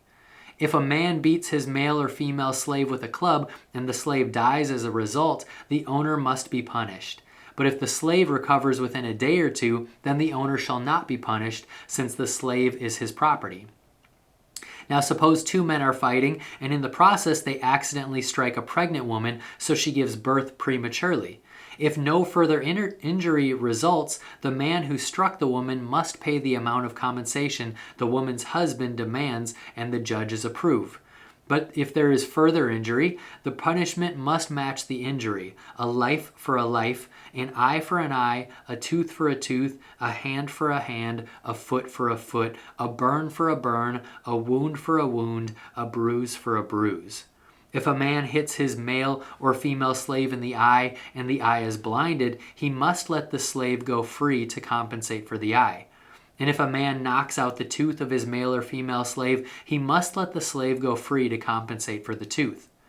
If an ox gores a man or a woman to death, the ox must be stoned, and its flesh may not be eaten.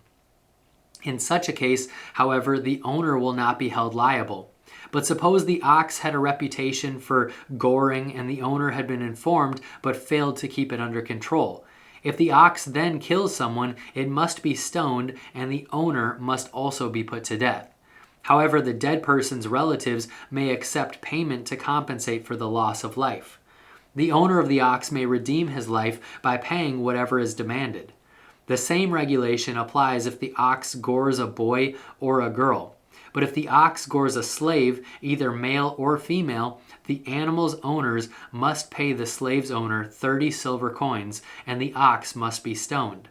Suppose someone digs or uncovers a pit and fails to cover it, and then an ox or a donkey falls into it. The owner of the pit must pay full compensation to the owner of the animal, but then he gets to keep the dead animal. If someone's ox injures a neighbor's ox and the injured ox dies, then the two owners must sell the live ox and live the price equally between them. They must also divide the dead animal, but if the ox had a reputation for goring, yet its owners failed to keep it under control, he must pay full compensation, a live ox for the dead one, but he may keep the dead ox. Chapter 22. If someone steals an ox or sheep and then kills or sells it, the thief must pay back 5 oxen for each ox stolen, and 4 sheep for each sheep stolen. If a thief is caught in the act of breaking into a house and is struck and killed in the process, the person who killed the thief is not guilty of murder. But if it happens in daylight, the one who killed the thief is guilty of murder. A thief who is caught must pay in full for everything he stole. If he cannot pay, he must be sold as a slave to pay for his theft. If someone steals an ox or a donkey or a sheep and it is found in the thief's possession, then the thief must pay double the value of the stolen animal. If an animal is grazing in a field or a vineyard and the owner lets it stray into someone else's field to graze, then the animal's owner must pay compensation from the best of his own grain or grapes. If you are burning thorn bushes and the fire gets out of control and spreads into another person's field, destroying the sheaves or the uncut grain or the whole crop, the one who started the fire must pay for the lost crop. Suppose someone leaves money or goods with a neighbor for safekeeping and they are stolen from the neighbor's house. If the thief is caught, the compensation is double the value of what was stolen. But if the thief is not caught, the neighbor must appear before God, who will determine if he stole the property. Suppose there is a dispute between two people who both claim to own a particular ox, donkey, sheep, article of clothing, or any lost property. Both parties must come before God, and the person whom God declares guilty must pay double compensation to the other. Now suppose someone leaves a donkey, ox, sheep, or any other animal with a neighbor for safekeeping, but it dies or is injured or is taken away, and no one sees what happened. The neighbor must then take an oath in the presence of the Lord. If the Lord confirms that the neighbor did not steal the property, the owner must accept the verdict and no payment will be required. But if the animal was indeed stolen, the guilty person must pay compensation to the owner. If it was torn to pieces by a wild animal, the remains of the carcass must be thrown as evidence, and no compensation will be required. If someone borrows an animal from a neighbor and it is injured or dies when the owner is absent, the neighbor who borrowed it must pay full compensation. But if the owner was present, no compensation is required, and no compensation is required if the animal was rented, for this loss is covered by the rental fee. If a man seduces a virgin who is not engaged to anyone and has sex with her, he must pay the customary bride price and marry her. But if her father refuses to let him marry her, the man must still pay him an equal amount to the bride price of a virgin. You must not allow a sorceress to live. Anyone who has sexual relations with an animal must certainly be put to death. Anyone who sacrifices to any god other than the Lord must be destroyed. You must not mistreat or oppress foreigners in any way. Remember, you yourselves were once foreigners in the land of Egypt. You must not exploit a widow or an orphan. If you exploit them in any way and they cry out to me, then I will certainly hear their cry. My anger will blaze against you, and I will kill you with the sword. Then your wives will be widows and your children fatherless. If you lend money to any of my people who are in need, do not charge interest as a moneylender would. If you take your neighbor's cloak as security for a loan, you must return it before sunset. This coat may be the only blanket your neighbor has. How can a person sleep without it? If you do not return it and your neighbor cries out to me for help, then I will hear, for I am merciful. You must not dishonor God or curse any of my rulers. You must not hold anything back when you give me offerings from your crops and your wine. You must give me your firstborn sons. You must also give me the firstborn of your cattle, sheep, and goats, but leave the newborn animal with its mother for 7 days. Then give it to me on the 8th day. You must be my holy people. Therefore, do not eat any animal that has been torn up and killed by wild animals. Throw it to the dogs. Chapter 23. You must not pass along false rumors. You must not cooperate with evil people by lying on the witness stand. You must not follow the crowd in doing wrong. When you are called to testify in a dispute, do not be swayed by the crowd to twist justice. And do not slant your testimony in favor of a person just because that person is poor. If you come upon your enemy's ox or donkey that has strayed away, take it back to its owner. If you see that the donkey or someone who hates you has collapsed under its load, do not walk by. Instead, stop and help. In a lawsuit, you must not deny justice to the poor. Be sure never to charge anyone falsely with evil. Never sentence an innocent or blameless person to death, for I never declare a guilty person to be innocent. Take no bribes, for a bribe makes you ignore something that you clearly see. A bribe makes even a righteous person twist the truth. You must not oppress foreigners. You know what it's like to be a foreigner, for you yourselves were once foreigners in the land of Egypt. Plant and harvest your crops for 6 years, but let the land be renewed and lie uncultivated during the 7th year. Then let the poor among you harvest whatever grows on its own. Leave the rest for wild animals to eat. The same applies to your vineyards and olive groves. You have 6 days each week for your ordinary work, but on the 7th day you must stop working. This gives your ox and your donkey a chance to rest. It also allows your slaves and the foreigners living among you to be refreshed. Pay close attention to all my instructions. You must not call on the name of any other gods. Do not even speak their names. Each year you must celebrate 3 festivals in my honor. First, celebrate the festival of unleavened bread. For 7 days, the bread you eat must be made without yeast, just as I commanded you. Celebrate this festival annually at the appointed time in early spring, in the month of Abib, for that is the anniversary of your departure from Egypt. No one may appear before me without an offering. Second, celebrate the festival of harvest, when you bring me the first crops of your harvest. Finally, celebrate the festival of final harvest at the end of the harvest season, when you have harvested all the crops from your fields. At these 3 times each year, every man in Israel must appear before the sovereign, the Lord. You must not offer the blood of my sacrificial offerings together with any baked goods containing yeast, and do not leave the fat from the festival offerings until the next morning. As you harvest your crops, bring the very best of the first harvest to the house of the Lord your God. You must not cook a young goat in its mother's milk. See, I am sending an angel before you to protect you on your journey and lead you safely to the place I have prepared for you. Pay close attention to him and obey his instructions. Do not rebel against him, for he is my representative, and he will not forgive your rebellion. But if you are careful to obey him, following all my instructions, then I will be an enemy to your enemies, and I will oppose those who oppose you. For my angel will go before you and bring you into the land of the Amorites, Hittites, Perizzites, Canaanites, Hivites, and Jebusites, so that you may live there. And I will destroy them completely. You must not worship the gods of these nations or serve them in any way or imitate their evil practices. Instead, you must utterly destroy them and smash their sacred pillars. You must serve only the Lord your God. If you do, I will bless you with food and water, and I will protect you from illness. There will be no miscarriages or infertility in your land, and I will give you long, full lives.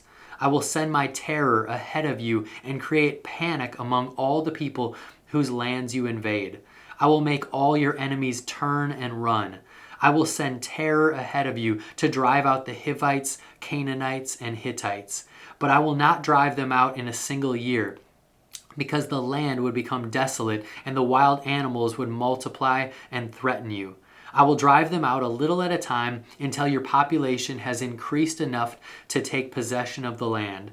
And I will fix your boundaries from the Red Sea to the Mediterranean Sea, and from the eastern wilderness to the Euphrates River. I will hand over to you the people now living in the land, and you will drive them out ahead of you. Make no treaties with them or their gods. They must not live in your land, or they will cause you to sin against me. If you serve their gods, you will be caught in the trap of idolatry. Chapter 24. Then the Lord instructed Moses, "Come up here to me and bring along Aaron, Nadab, Abihu, and the 70 of Israel's elders. All of you must worship from a distance. Only Moses is allowed to come near the Lord. The others must not come near, and none of the other people are allowed to climb up the mountain with him." Then Moses went down to the people and repeated all the instructions and regulations the Lord had given him. All the people answered with one voice, "We will do everything the Lord has commanded." Then Moses carefully wrote down all the Lord's instructions. Early the next morning, Moses got up and built an altar at the foot of the mountain. He also set up 12 pillars, one for each of the 12 tribes of Israel. Then he sent some of the young Israelite men to present burnt offerings and to sacrifice bulls as peace offerings to the Lord. Moses drained half the blood from these animals into basins. The other half he splattered against the altar. Then he took the book of the covenant and read it aloud to the people. Again, they all responded, "We will do everything the Lord has commanded. We will obey." Then Moses took the blood from the basins and splattered it over the people, declaring, "Look, this blood confirms the covenant the Lord has made with you in giving you these instructions." Then Moses, Aaron, Nadab, and Abihu, and the 70 elders of Israel climbed up the mountain.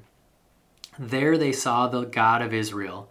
Under his feet there seemed to be a surface of brilliant blue lapis lazuli, as clear as the sky itself. And though these nobles of Israel gazed upon God, he did not destroy them. In fact, they ate a covenant meal, eating and drinking in his presence. Then the Lord said to Moses, "Come up to me on the mountain. Stay there, and I will give you the tablets of stone on which I have inscribed the instructions and commands, so you can teach the people." So Moses and his assistant Joshua set out, and Moses climbed up the mountain of God. Moses told the elders, "Stay here and wait for us until we come back. Aaron and Hur are here with you. If anyone has a dispute while I am gone, consult with them." Then Moses climbed up the mountain, and the cloud covered it, and the glory of the Lord settled down on Mount Sinai, and the cloud covered it for 6 days. On the 7th day, the Lord called to Moses from inside the cloud. To the Israelites at the foot of the mountain, the glory of the Lord appeared at the summit like a consuming fire.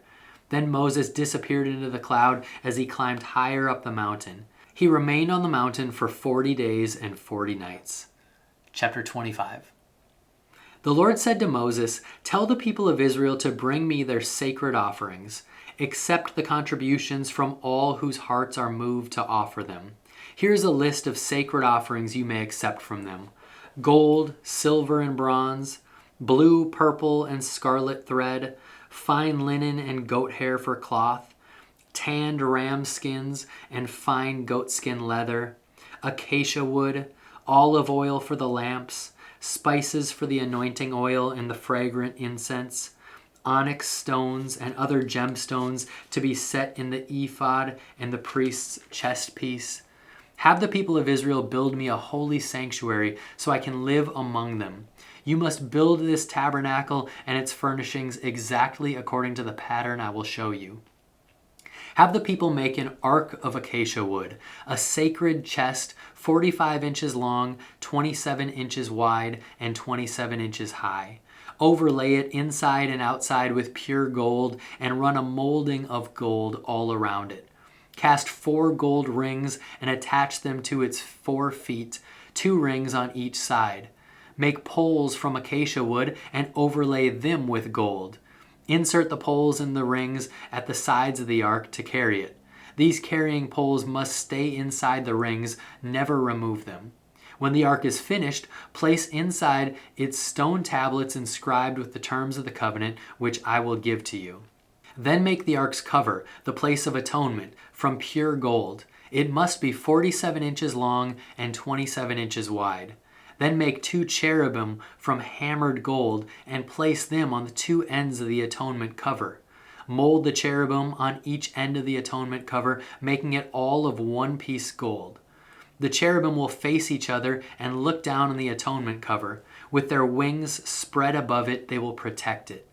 Place inside the ark the stone tablets inscribed with the terms of the covenant which I will give to you. Then put the atonement cover on top of the ark. I will meet with you there and talk to you from above the atonement cover between the gold cherubim that cover over the ark of the covenant. From there I will give you my commands for the people of Israel. Then make a table of acacia wood 36 inches long, 18 inches wide, and 27 inches high. Overlay it with pure gold and run a gold molding around the edge. Decorate it with a 3-inch border all around and run a gold molding along the border.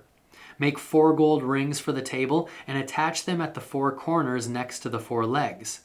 Attach the rings near the border to hold the poles that are used to carrying the table. Make these poles from acacia wood and overlay them with gold. Make special containers of pure gold for the table, bowls, ladles, pitchers, and jars to be used in pouring out liquid offerings. Place the bread of the presence on the table to remain before me at all times. Make a lampstand of pure hammered gold.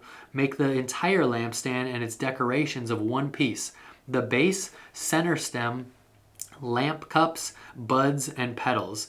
Make it with 6 branches going out from the center stem, 3 on each side. Each of the 6 branches will have 3 lamp cups shaped like almond blossoms, complete with buds and petals. Craft the center stem of the lampstand with 4 lamp cups shaped like almond blossoms, complete with buds and petals. There will also be an almond bud beneath each pair of branches where the 6 branches extend from the center stem. The almond buds and branches must all be of 1 piece with the center stem, and they must be hammered from pure gold. Then make the 7 lamps for the lampstand and set them so they reflect their light forward. The lamp snuffers and trays must also be made of pure gold. You will need 75 pounds of pure gold for the lampstand and its accessories. Be sure that you make everything according to the pattern I have shown you here on the mountain. Chapter 26. Make the tabernacle from 10 curtains of finely woven linen. Decorate the curtains with blue, purple, and scarlet thread and with skillfully embroidered cherubim. These 10 curtains must all be exactly the same size, 42 feet long and 6 feet wide. Join 5 of these curtains together to make 1 long curtain. Then join the other 5 into a second long curtain. Put loops of blue yarn along the edge of the last curtain in each set. The 50 loops along the edge of one curtain are to match the 50 loops along the edge of the other curtain. Then make 50 gold clasps and fasten the long curtains together with the clasps. In this way, the tabernacle will be made of one continuous piece. Make 11 curtains of goat hair cloth to serve as a tent covering for the tabernacle. These 11 curtains must all be exactly the same size, 45 feet long and 6 feet wide. Join 5 of these curtains together to make 1 long curtain, and join the other 6 into a second long curtain. Allow 3 feet of material from the second set of curtains to hang over the front of the sacred tent. Make 50 loops for one edge of each large curtain, then make 50 bronze clasps and fasten the loops of the long curtains with the clasps. In this way, the tent covering will be made of one continuous piece. The remaining 3 feet of this tent covering will be left to hang over the back of the tabernacle.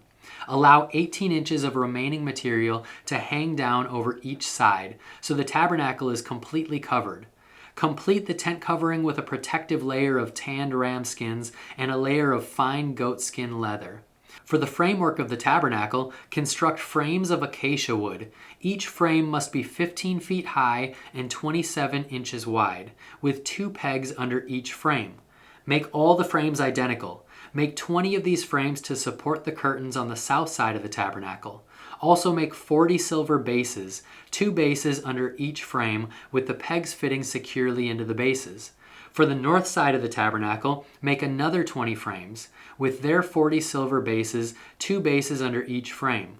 Make 6 frames for the rear, the west side of the tabernacle, along with 2 additional frames to reinforce the rear corners of the tabernacle. These corner frames will be matched at the bottom and firmly attached at the top with a single ring, forming a single corner unit. Make both of these corner units the same way, so there will be 8 frames at the rear of the tabernacle set in 16 silver bases, 2 bases under each frame. Make crossbars of acacia wood to link the frames, 5 crossbars for the north side of the tabernacle and 5 for the south side. Also make 5 crossbars for the rear of the tabernacle, which will face west. The middle crossbar attached halfway up the frames will run all the way from one end of the tabernacle to the other. Overlay the frames with gold and make gold rings to hold the crossbars. Overlay the crossbars with gold as well. Set up this tabernacle according to the pattern you were shown on the mountain. For the inside of the tabernacle, make a special curtain of finely woven linen. Decorate it with blue, purple, and scarlet thread and with skillfully embroidered cherubim. Hang this curtain on gold hooks attached to 4 posts of acacia wood. Overlay the posts with gold and set them in 4 silver bases. Hang the inner curtain from clasps and put the Ark of the Covenant in the room behind it. This curtain will separate the holy place from the most holy place. Then put the ark's cover, the place of atonement, on top of the Ark of the Covenant inside the most holy place. Place the table outside the inner curtain on the north side of the tabernacle and place the lampstand across the room on the south side. Make another curtain for the entrance to the sacred tent. Make it of finely woven linen and embroider it with exquisite designs using blue, purple, and scarlet thread. Craft 5 posts from acacia wood, overlay them with gold, and hang the curtain from them with gold hooks. Cast 5 bronze bases for the posts. Chapter 27. Using acacia wood, construct a square altar 7.5 feet wide, 7.5 feet long, and 4.5 feet high. Make horns for each of its 4 corners so that the horns and altars are all one piece. Overlay the altar with bronze.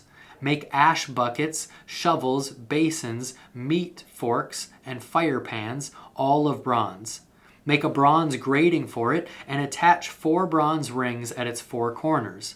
Install the grating halfway down the side of the altar under the ledge. For carrying the altar, make poles from acacia wood and overlay them with bronze. Insert the poles through the rings on the 2 sides of the altar. The altar must be hollow, made from planks. Build it just as you were shown on the mountain. Then make the courtyard for the tabernacle, enclosed with curtains made of finely woven linen. On the south side, make the curtains 150 feet long. They will be held up by 20 posts set securely in 20 bronze bases. Hang the curtains with silver hooks and rings. Make the curtains the same on the north side. 150 feet of curtains held up by 20 posts set securely in bronze bases. Hang the curtains with silver hooks and rings. The curtains on the west side of the courtyard will be 75 feet long, supported by 10 posts set into 10 bases. The east end of the courtyard, the front, will also be 75 feet long. The courtyard entrance will be on the east side, flanked by 2 curtains. The curtain on the right side will be 22.5 feet long, supported by 3 posts set into 3 bases. The curtain on the left side will also be 22.5 feet long, supported by 3 posts set into 3 bases. For the entrance to the courtyard, make a curtain that is 30 feet long.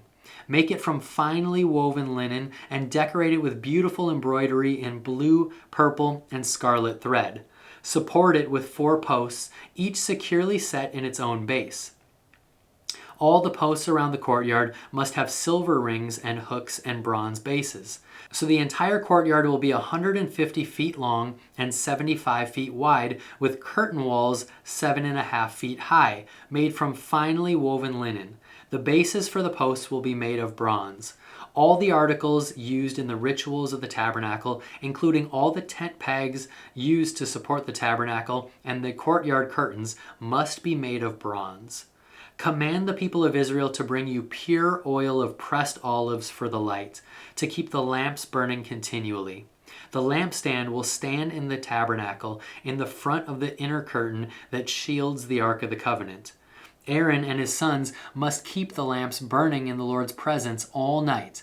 This is a permanent law for the people of Israel, and it must be observed from generation to generation. Chapter 28. Call for your brother Aaron and his sons Nadab, Abihu, Eleazar, and Ithamar. Set them apart from the rest of the people of Israel, so they may minister to me and be my priests. Make sacred garments for Aaron that are glorious and beautiful. Instruct all the skilled craftsmen who I have filled with the spirit of wisdom. Have them make garments for Aaron that will distinguish him as a priest set apart for my service. These are the garments they are to make: a chest piece, an ephod, a robe, a patterned tunic, a turban, and a sash. They are to make these sacred garments for your brother Aaron and his sons to wear when they serve as priests. So give them fine linen cloth, gold thread, and blue, purple, and scarlet thread. The craftsman must make the ephod of finely woven linen and skillfully embroider it with gold and with blue, purple, and scarlet thread. It will consist of 2 pieces, front and back, joined at the shoulders with 2 shoulder pieces. The decorative sash will be made of the same materials, finely woven linen embroidered with gold and with blue, purple, and scarlet thread. Take 2 onyx stones and engrave on them the names of the tribes of Israel. 6 names will be on each stone, arranged in the order of the births of the original sons of Israel. Engrave these names on the 2 stones in the same way a jeweler engraves a seal. Then mount the stones in settings of gold filigree. Fasten the 2 stones on the shoulder pieces of the ephod as a reminder that Aaron represents the people of Israel. Aaron will carry these names on his shoulders as a constant reminder whenever he goes before the Lord. Make the settings of gold filigree, then braid 2 cords of pure gold and attach them to the filigree settings on the shoulders of the ephod. Then, with great skill and care, make a chest piece to be worn for seeking a decision from God. Make it to match the ephod using finely woven linen embroidered with gold and with blue, purple, and scarlet thread. Make the chest piece of a single piece of cloth folded to form a pouch 9 inches square. Mount 4 rows of gemstones on it. The first row will contain a red carnelian, a pale green peridot, and an emerald. The second row will contain a turquoise, a blue lapis lazuli, and a white moonstone. The third row will contain an orange jacinth, an agate, and a purple amethyst. The fourth row will contain a blue-green beryl, an onyx, and a green jasper. All these stones will be set in gold filigree. Each stone will represent one of the 12 sons of Israel, and the name of that tribe will be engraved on it like a seal. To attach the chest piece to the ephod, make braided cords of pure gold thread. Then make 2 gold rings and attach them to the top corners of the chest piece. Tie the 2 gold cords to the 2 rings on the chest piece. Tie the other ends of the cords to the gold settings on the shoulder pieces of the ephod. Then make 2 more gold rings and attach them to the inside edges of the chest piece next to the ephod. And make 2 more gold rings and attach them to the front of the ephod below the shoulder pieces, just above the knot where the decorative sash is fastened to the ephod. Then attach the bottom rings of the chest piece to the rings on the ephod with blue cords. This will hold the chest piece securely to the ephod above the decorative sash. In this way, Aaron will carry the names of the tribes of Israel on the sacred chest piece over his heart when he goes into the holy place. This will be a continual reminder that he represents the people when he comes before the Lord. Insert the Urim and the Thummim into the sacred chest piece so they will be carried over Aaron's heart when he goes into the Lord's presence. In this way, Aaron will always carry over his heart the objects used to determine the Lord's will for his people whenever he goes in before the Lord. Make the robe that is worn with the ephod from a single piece of blue cloth with an opening for Aaron's head in the middle of it. Reinforce the opening with a woven collar so it will not tear. Make pomegranates out of blue, purple, and scarlet yarn and attach them to the hem of the robe with gold bells between them. The gold bells and pomegranates are to alternate all around the hem. Aaron will wear this robe whenever he ministers before the Lord, and the bells will tinkle as he goes in and out of the Lord's presence in the holy place. If he wears it, he will not die. Next, make a medallion of pure gold and engrave it like a seal with these words, "Holy to the Lord," and attach the medallion with a blue cord to the front of Aaron's turban where it must remain. Aaron must wear it on his forehead so he may take on himself any guilt of the people of Israel when they consecrate their sacred offerings. He must always wear it on his forehead so the Lord will accept the people. Weave Aaron's patterned tunic from fine linen cloth. Fashion the turban from his linen as well. Also make a sash and decorate it with colorful embroidery. For Aaron's sons, make tunics, sashes, and special head coverings that are glorious and beautiful. Clothe your brother Aaron and his sons with these garments, and then anoint and ordain them. Consecrate them so they can serve as my priests. Also make linen undergarments for them to be worn next to their bodies, reaching from their hips to their thighs. These must be worn whenever Aaron and his sons enter the tabernacle or approach the altar in the holy place to perform their priestly duties. Then they will not incur guilt and die. This is a permanent law for Aaron and all his descendants after him. Chapter 29. This is the ceremony you must follow when you consecrate Aaron and his sons to serve me as priests. Take a young bull and 2 rams with no defects. Then, using choice wheat flour and no yeast, make loaves of bread, thin cakes mixed with olive oil, and wafers spread with oil. Place them all in a single basket and present them at the entrance of the tabernacle, along with a young bull and the 2 rams. Present Aaron and his sons at the entrance of the tabernacle and wash them with water. Dress Aaron in his priestly garments, the tunic, the robe worn with the ephod itself, and the chest piece. Then wrap the decorative sash on the ephod around him. Place the turban on his head and fasten the sacred medallion to the turban. Then anoint him by pouring the anointed oil over his head. Next, present his sons and dress them in their tunics. Wrap the sashes around the waists of Aaron and his sons and put their special head coverings on them. Then the right to the priesthood will be theirs by law forever. In this way, you will ordain Aaron and his sons. Bring the young bull to the entrance of the tabernacle, where Aaron and his sons will lay their hands on its head. Then slaughter the bull in the Lord's presence at the entrance of the tabernacle. Put some of its blood on the horns of the altar with your finger, and pour out the rest at the base of the altar. Take all the fat around the internal organs, the long lobe of the liver, and the 2 kidneys, and the fat around them, and burn it all on the altar. Then take the rest of the bull, including its hide, meat, and dung, and burn it outside the camp as a sin offering. Next, Aaron and his son must lay their hands on the head of one of your rams. Then slaughter the ram and splatter its blood against all sides of the altar. Cut the ram into pieces and wash off the internal organs and the legs. Set them alongside the head and the other pieces of the body. Then burn the entire animal on the altar. This is a burnt offering to the Lord. It is a pleasing aroma, a special gift presented to the Lord. Now take the other ram and have Aaron and his sons lay their hands on its head. Then slaughter it and apply some of its blood to the right earlobes of Aaron and his sons. Also put it on the thumbs of their right hands and the big toes of their right feet. Splatter the rest of the blood against all sides of the altar. Then take some of the blood from the altar and some of the anointing oil, and sprinkle it on Aaron and his sons and on their garments. In this way, they and their garments will be set apart as holy. Since this is the ram for the ordination of Aaron and his sons, take the fat of the ram, including the fat of the broad tail, the fat around the internal organs, the long lobe of the liver and the 2 kidneys, and the fat around them, along with the right thigh. Then take 1 round loaf of bread, 1 thin cake mixed with olive oil, and 1 wafer from the basket of bread without yeast that was placed in the Lord's presence. Put all these in the hands of Aaron and his sons to be lifted up as a special offering to the Lord. Afterward, take the various breads from their hands and burn them on the altar, along with the burnt offering. It is a pleasing aroma to the Lord, a special gift for him. Then take the breast of Aaron's ordination ram and lift it up in the Lord's presence as a special offering to him.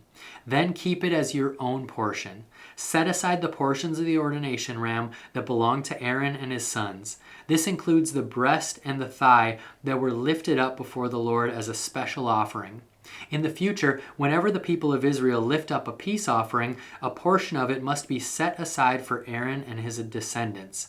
This is their permanent right, and it is a sacred offering from the Israelites to the Lord. Aaron's sacred garments must be preserved for his descendants who succeed him, and they will wear them when they are anointed and ordained. The descendant who succeeds him as high priest will wear these clothes for 7 days as he ministers in the tabernacle in the holy place. Take the ram used in the ordination ceremony and boil its meat in a sacred place. Then Aaron and his sons will eat this meat along with the bread in the basket at the tabernacle entrance. They alone may eat the meat and bread used for their purification in the ordination ceremony. No one else may eat them, for these things are set apart and holy. If any of the ordination meat or bread remains until the morning, it must be burned. It may not be eaten, for it is holy. This is how you will ordain Aaron and his sons to their offices, just as I have commanded you. The ordination ceremony will go on for 7 days. Each day you must sacrifice a young bull as a sin offering to purify them, making them right with the Lord. Afterward, cleanse the altar by purifying it, making it holy by anointing it with oil. Purify the altar and consecrate it every day for 7 days. After that, the altar will be absolutely holy, and whatever touches it will become holy. These are the sacrifices you are to offer regularly on the altar. Each day, offer 2 lambs that are a year old, one in the morning and the other in the evening. With one of them, offer 2 quarts of choice flour mixed with 1 quart of pure oil of pressed olives. Also, offer 1 quart of wine as a liquid offering. Offer the other lamb in the evening, along with the same offerings of flour and wine as in the morning. It will be a pleasing aroma, a special gift presented to the Lord. These burnt offerings are to be made each day from generation to generation. Offer them in the Lord's presence at the tabernacle entrance. There I will meet with you and speak with you. I will meet the people of Israel there in the place made holy by my glorious presence. Yes, I will consecrate the tabernacle and the altar, and I will consecrate Aaron and his sons to serve me as priests. Then I will live among the people of Israel and be their God, and they will know that I am the Lord their God, for I am the one who brought them out of the land of Egypt, so I could live among them. I am the Lord their God. Chapter 30. Then make another altar of acacia wood for burning incense. Make it 18 inches square and 36 inches high, with horns at the corners carved from the same piece of wood as the altar itself. Overlay the top, sides, and horns of the altar with pure gold, and run a gold molding around the entire altar. Make 2 gold rings and attach them on opposite sides of the altar, below the gold molding to hold the carrying poles. Make the poles of acacia wood and overlay them with gold. Place the incense altar just outside the inner curtain that shields the Ark of the Covenant. In front of the ark's cover, the place of atonement that covers the tablet inscribed with the terms of the covenant. I will meet you there. Every morning when Aaron maintains the lamps, he must burn fragrant incense on the altar. And each evening when he lights the lamps, he must again burn incense in the Lord's presence. This must be done from generation to generation. Do not offer any unholy incense on this altar, or any burnt offerings, grain offerings, or liquid offerings. Once a year, Aaron must purify the altar by smearing its horns with blood from the offering made to purify the people from their sin. This will be a regular annual event from generation to generation, for this is the Lord's most holy altar. Then the Lord said to Moses, "Whenever you take a census of the people of Israel, each man who is counted must pay a ransom for himself to the Lord. Then no plague will strike the people as you count them. Each person who is counted must give a small piece of silver as a sacred offering to the Lord. This payment is half a shekel based on the sanctuary shekel, which equals 20 gerahs. All who have reached their 20th birthday must give this sacred offering to the Lord. When this offering is given to the Lord to purify your lives, make you right with him, the rich must not give more than the specified amount, and the poor must not give less. Receive this ransom money from the Israelites and use it for the care of the tabernacle. It will bring the Israelites to the Lord's attention, and it will purify your lives." Then the Lord said to Moses, "Make a bronze wash basin with a bronze stand.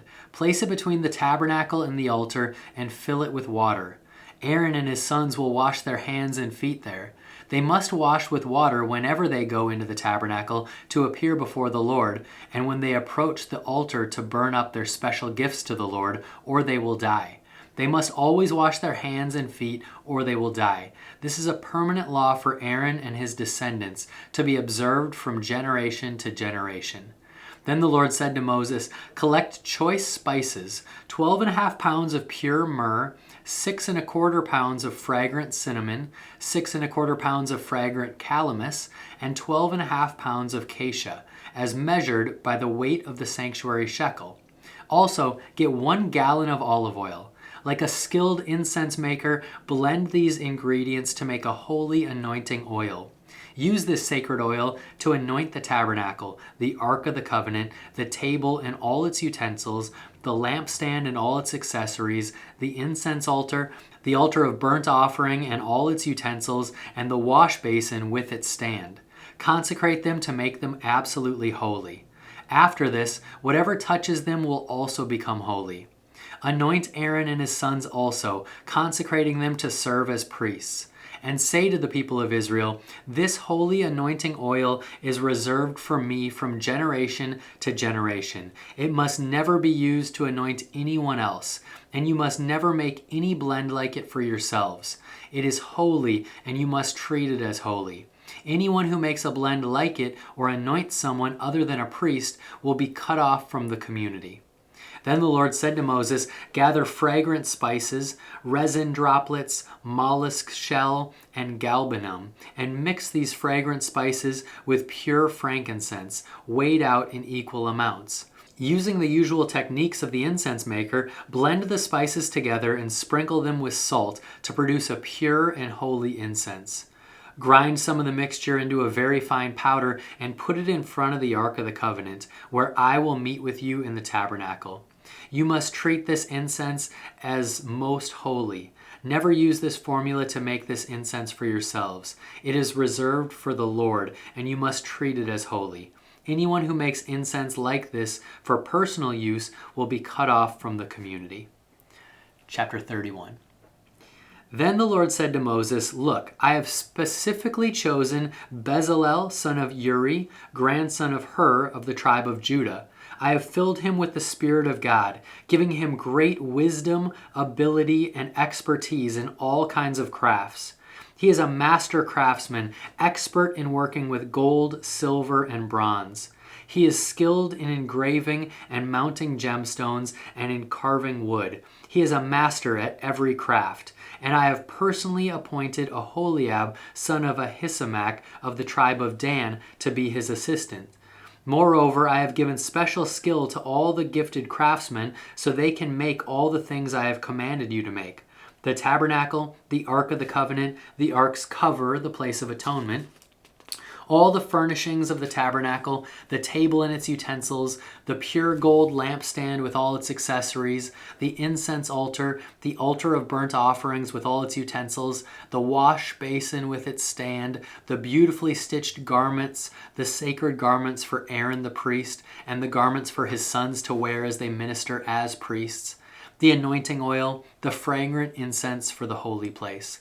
The craftsman must make everything as I have commanded you.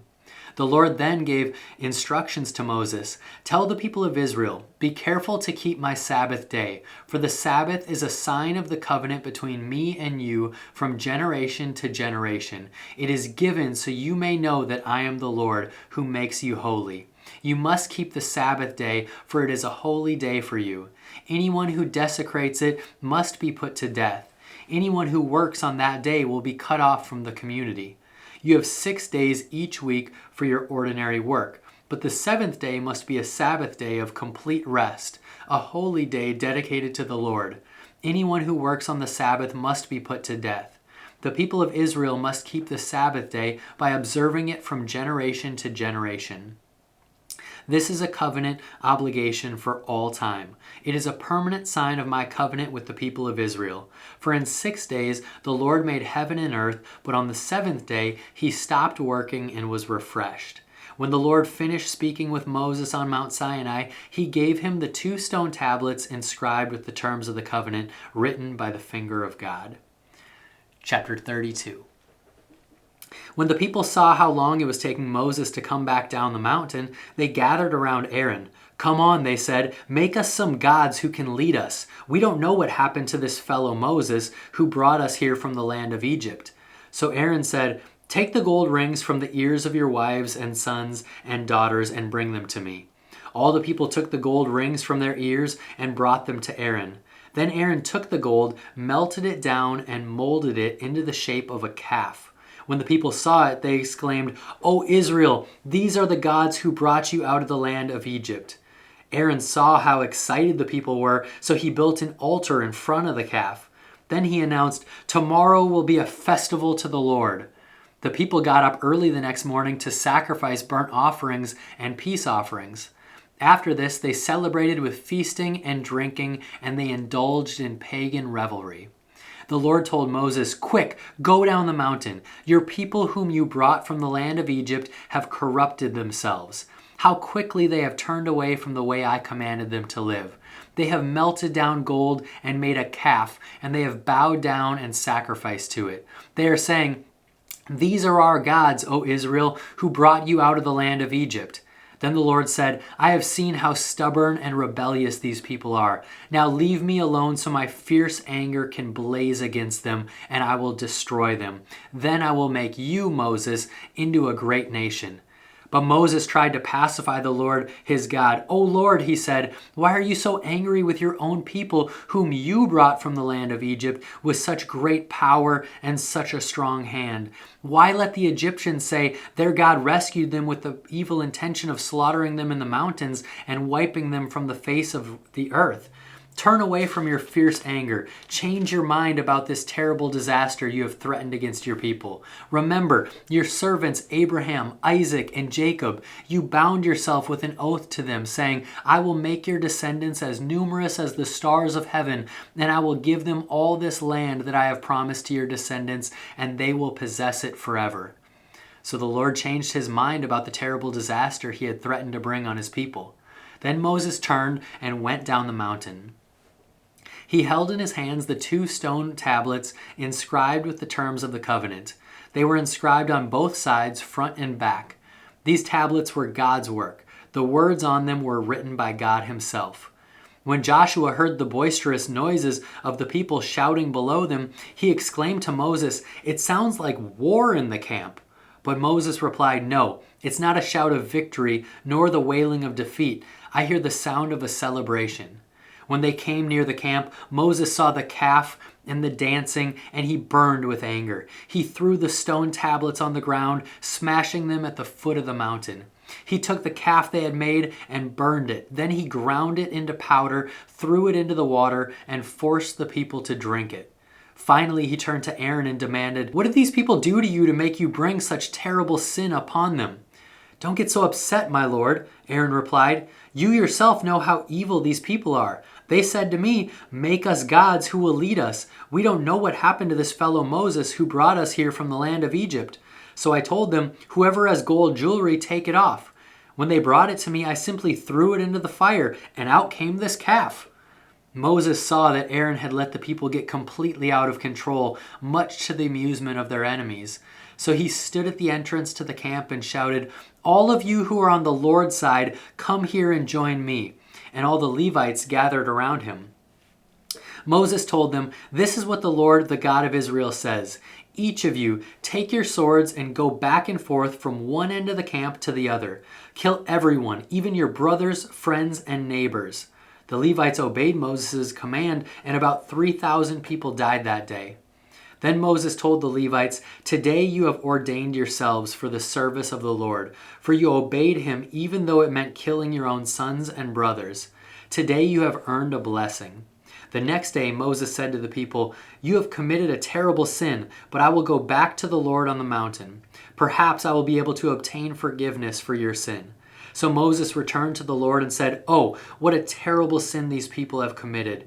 They have made gods of gold for themselves. But now, if you will only forgive their sin, but if not, erase my name from the record you have written." But the Lord replied to Moses, "No, I will erase the name of everyone who has sinned against me. Now go, lead the people to the place I told you about. Look, my angel will lead the way before you, and when I come to call the people to account, I will certainly hold them responsible for their sins." Then the Lord sent a great plague upon the people because they had worshipped the calf Aaron had made. Chapter 33. The Lord said to Moses, "Get going, you and the people you brought up from the land of Egypt. Go up to the land I swore to give to Abraham, Isaac, and Jacob. I told them, 'I will give this land to your descendants, and I will send an angel before you to drive out the Canaanites, Amorites, Hittites, Perizzites, Hivites, and Jebusites. Go up to this land that flows with milk and honey, but I will not travel among you, for you are a stubborn and rebellious people. If I did, I would surely destroy you along the way.'" When the people heard these stern words, they went into mourning and stopped wearing their jewelry and fine clothes. For the Lord had told Moses to tell them, "You are a stubborn and rebellious people. If I were to travel with you for even a moment, I would destroy you. Remove your jewelry and fine clothes while I decide what to do with you." So from the time they left Mount Sinai, the Israelites wore no more jewelry or fine clothes. It was Moses' practice to take the tent of meeting and set it up some distance from the camp. Everyone who wanted to make a request of the Lord would go to the tent of meeting outside the camp. Whenever Moses went out to the tent of meeting, all the people would get up and stand in the entrance of their own tents. They would all watch Moses until he disappeared inside. As he went into the tent, the pillar of cloud would come down and hover at its entrance while the Lord spoke with Moses. When the people saw the cloud standing at the entrance of the tent, they would stand and bow in front of their own tents. Inside the tent of meeting, the Lord would speak to Moses face to face as one speaks to a friend. Afterward, Moses would return to the camp, but the young man who assisted him, Joshua son of Nun, would remain behind in the tent of meeting. One day Moses said to the Lord, "You have been telling me, 'Take these people up to the promised land,' but you haven't told me whom you will send with me.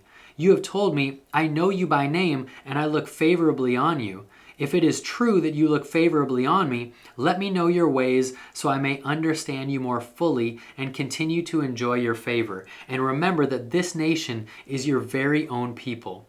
The Lord replied, "I will personally go with you, Moses, and I will give you rest. Everything will be fine for you."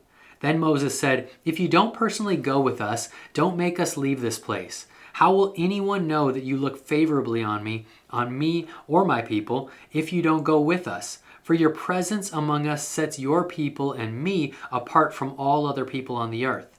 The Lord replied to Moses, "I will indeed do what you have asked, for I look favorably on you, and I know you by name." Moses responded, "Then show me your glorious presence." The Lord replied, "I will make all my goodness pass before you, and I will call out my name Yahweh before you. For I will show mercy to anyone I choose, and I will show compassion to anyone I choose. But you may not look directly at my face, for no one may see me and live." The Lord continued, "Look, stand near me on this rock. As my glorious presence passes by, I will hide you in the crevice of the rock and cover you with my hand until I have passed by. Then I will remove my hand and let you see me from behind, but my face will not be seen." Chapter 34. Then the Lord told Moses, "Chisel out 2 stone tablets like the first ones. I will write on them the same words that were on the tablets you smashed. Be ready in the morning to climb up Mount Sinai and present yourself to me on top of the mountain. No one else may come with you. In fact, no one is to appear anywhere on the mountain. Do not even let the flocks or herds graze near the mountain." So Moses chiseled out 2 tablets of stone like the first ones. Early in the morning he climbed Mount Sinai as the Lord had commanded him, and he carried the 2 stone tablets in his hands. Then the Lord came down in a cloud and stood there with him, and he called out his own name, Yahweh. The Lord passed in front of Moses, calling out, "Yahweh, the Lord, the God of compassion and mercy. I am slow to anger and filled with unfailing love and faithfulness. I lavish unfailing love to 1,000 generations. I forgive iniquity, rebellion, and sin, but I do not excuse the guilty. I lay the sins of the parents upon their children and grandchildren. The entire family is affected, even children in the 3rd and 4th generations." Moses immediately threw himself to the ground and worshipped, and he said, "O Lord, if it is true that I have found favor with you, then please travel with us. Yes, this is a stubborn and rebellious people, but please forgive our iniquity and our sins. Claim us as your own special possession." The Lord replied, "Listen, I am making a covenant with you in the presence of all your people. I will perform miracles that have never been performed anywhere in all the earth or in any nation, and all the people around you will see the power of the Lord, the awesome power I will display for you. But listen carefully to everything I command you today. Then I will go ahead of you and drive out the Amorites, Canaanites, Hittites, Perizzites, Hivites, and Jebusites. Be very careful never to make a treaty with the people who live in the land where you are going. If you do, you will follow their evil ways and be trapped. Instead, you must break down their pagan altars, smash their sacred pillars, and cut down their Asherah poles. You must worship no other gods, for the Lord, whose very name is jealous, is a God who is jealous about his relationship with you. You must not make a treaty of any kind with the people living in the land. They lust after their gods, offering sacrifices to them. They will invite you to join them in their sacrificial meals, and you will go with them.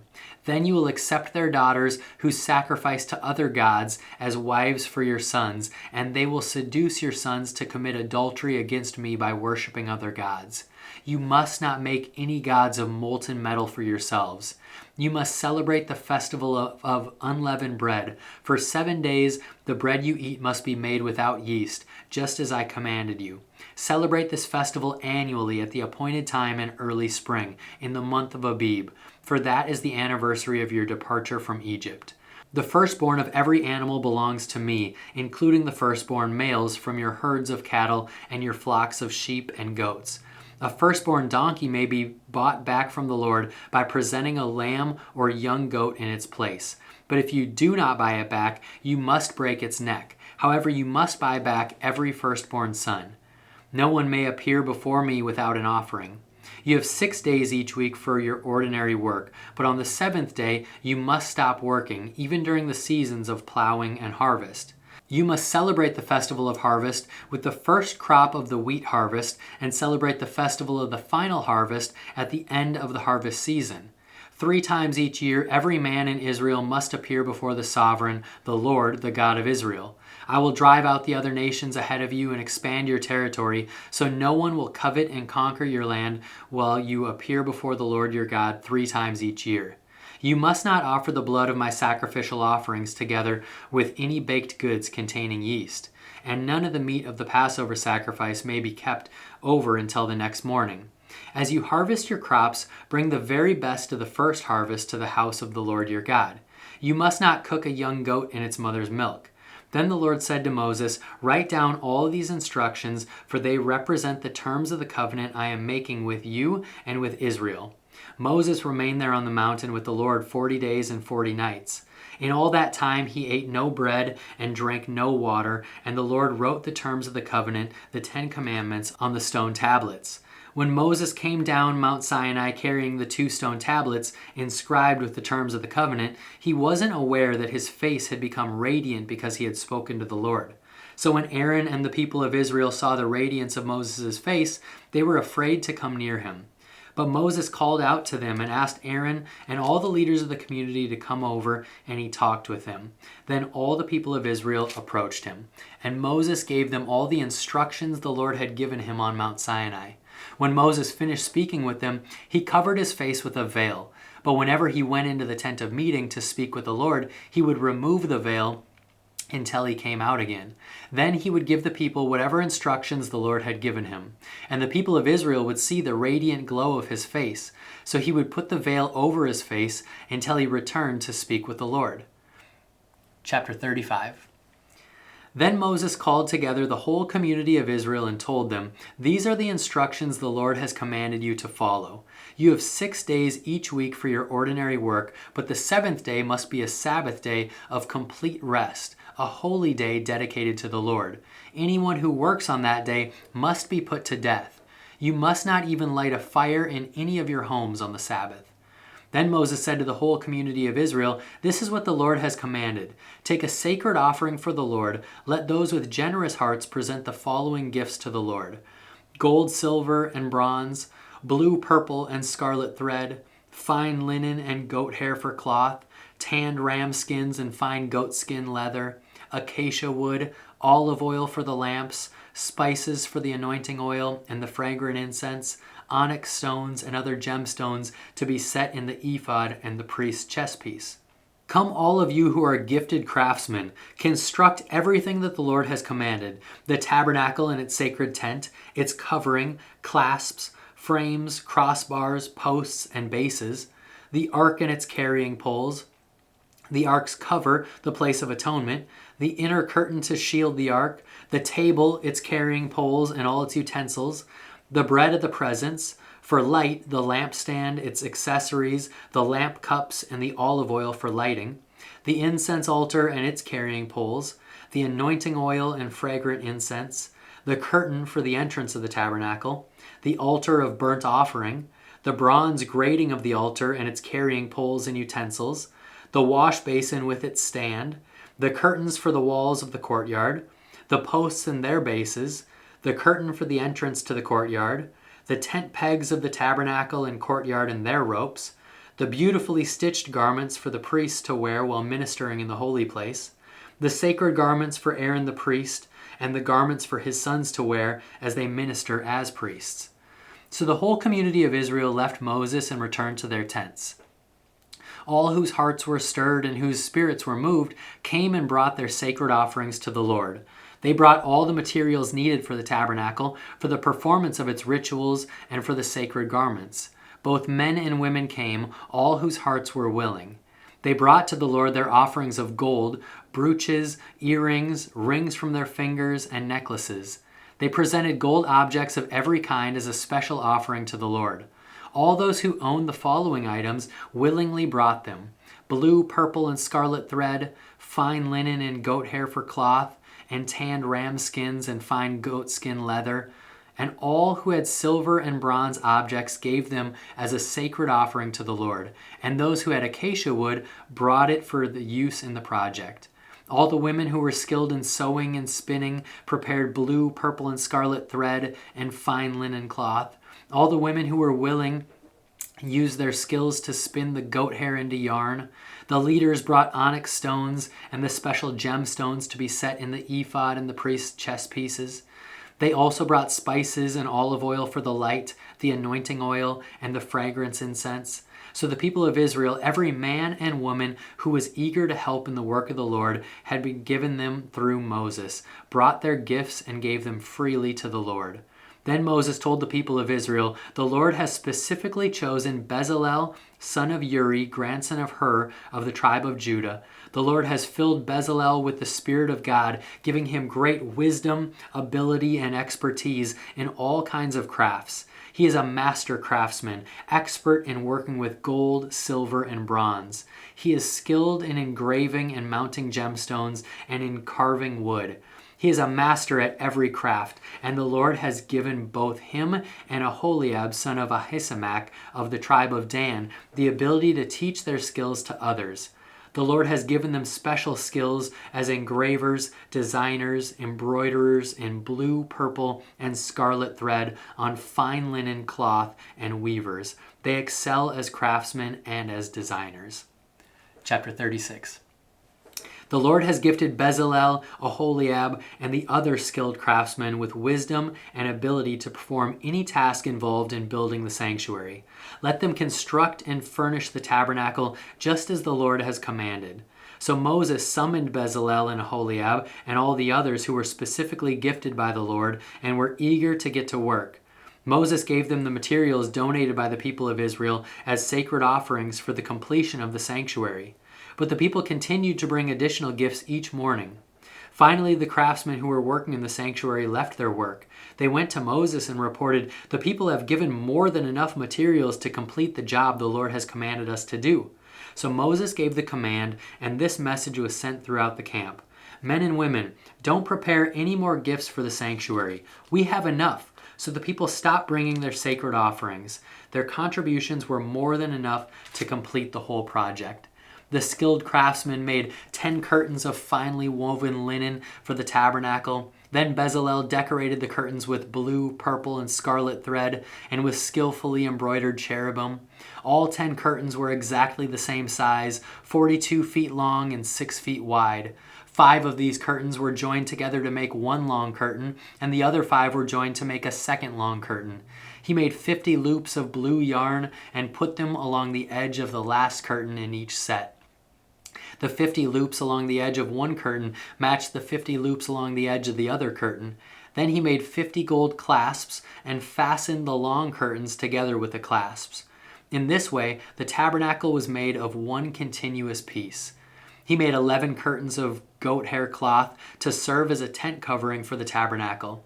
These 11 curtains were all exactly the same size, 45 feet long and 6 feet wide. Bezalel joined 5 of these curtains together to make one long curtain, and the other 6 were joined to make a second long curtain. He made 50 loops for the edge of each large curtain. He also made 50 bronze clasps to fasten the long curtains together. In this way, the tent covering was made of one continuous piece. He completed the tent covering with a layer of tanned ram skins and a layer of fine goatskin leather. For the framework of the tabernacle, Bezalel constructed frames of acacia wood. Each frame was 15 feet high and 27 inches wide, with 2 pegs under each frame. All the frames were identical. He made 20 of these frames to support the curtains on the south side of the tabernacle. He also made 40 silver bases, 2 bases under each frame, with the pegs fitting securely into the bases. For the north side of the tabernacle, he made another 20 frames with their 40 silver basins, 2 bases under each frame. He made 6 frames for the rear, the west of the tabernacle, along with 2 additional frames to reinforce the rear corners of the tabernacle. These corner frames were matched at the bottom and firmly attached at the top with a single ring, forming a single corner unit. Both of these corner units were made the same way, so there were 8 frames at the rear of the tabernacle set in 16 silver bases, 2 bases under each frame. Then he made crossbars of acacia wood to link the frames, 5 crossbars for the north side of the tabernacle and 5 for the south side. He also made 5 crossbars for the rear of the tabernacle which faced west. He made the middle crossbar to attach halfway up the frames. It ran all the way from one end of the tabernacle to the other. He overlaid the frames with gold and made gold rings to hold the crossbars. Then he overlaid the crossbars with gold as well. For the inside of the tabernacle, Bezalel made a special curtain of finely woven linen. He decorated it with blue, purple, and scarlet thread and with skillfully embroidered cherubim. For the curtain, he made 4 posts of acacia wood and 4 gold hooks. He overlaid the posts with gold and set them in 4 silver basins. Then he made another curtain for the entrance to the sacred tent. He made it of finely woven linen and embroidered it with exquisite designs using blue, purple, and scarlet thread. This curtain was hung on gold hooks attached to 5 posts. The posts with their decorated tops and hooks were overlaid with gold, and the 5 bases were cast with bronze. Chapter 37. Then Bezalel made the ark of acacia wood, a sacred chest 45 inches long, 27 inches wide, and 27 inches high. He overlaid it inside and outside with pure gold, and he ran a molding of gold all around it. He cast 4 gold rings and attached them to its 4 feet, 2 rings on each side. Then he made poles from acacia wood and overlaid them with gold. He inserted the poles into the rings at the sides of the ark to carry it. Then he made the ark's cover, the place of atonement, from pure gold. It was 45 inches long and 27 inches wide. He made 2 cherubim from hammered gold and placed them on the 2 ends of the atonement cover. He molded the cherubim on each end of the atonement cover, making it all of one piece of gold. The cherubim faced each other and looked down on the atonement cover. With their wings spread above it, they protected it. Then Bezalel made the table of acacia wood, 36 inches long, 18 inches wide, and 27 inches high. He overlaid it with pure gold and ran a gold molding around the edge. He decorated it with a 3-inch border all around, and he ran a gold molding along the border. Then he cast 4 gold rings for the table and attached them at the 4 corners next to the 4 legs. The rings were attached near the border to hold the poles that were used to carry the table. He made these poles from acacia wood and overlaid them with gold. Then he made special containers of pure gold for the table, bowls, ladles, jars, and pitchers to be used in pouring out liquid offerings. Then Bezalel made the lampstand of pure, hammered gold. He made the entire lampstand and its decorations of one piece: the base, center stem, lamp cups, buds, and petals.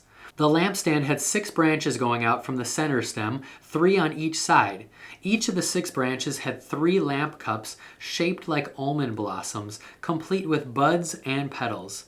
The center stem of the lampstand was crafted with 4 lamp cups shaped like almond blossoms, complete with buds and petals.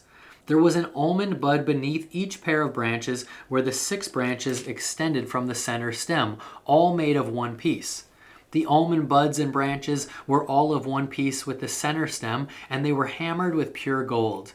He also made 7 lamps for the lampstand, lamp snuffers, and trays, all of pure gold. The entire lampstand, along with its accessories, was made from 75 pounds of pure gold. Then Bezalel made the incense altar of acacia wood. It was 18 inches square and 36 inches high, with horns at the corners carved from the same piece of wood as the altar itself. He overlaid the top, sides, and horns of the altar with pure gold, and he ran a gold molding around the entire altar. He made 2 gold rings and attached them on opposite sides of the altar, below the gold molding, to hold the carrying poles. He made the poles of acacia wood and overlaid them with gold. Then he made the sacred anointing oil and the fragrant incense using the techniques of a skilled incense maker. Chapter 38.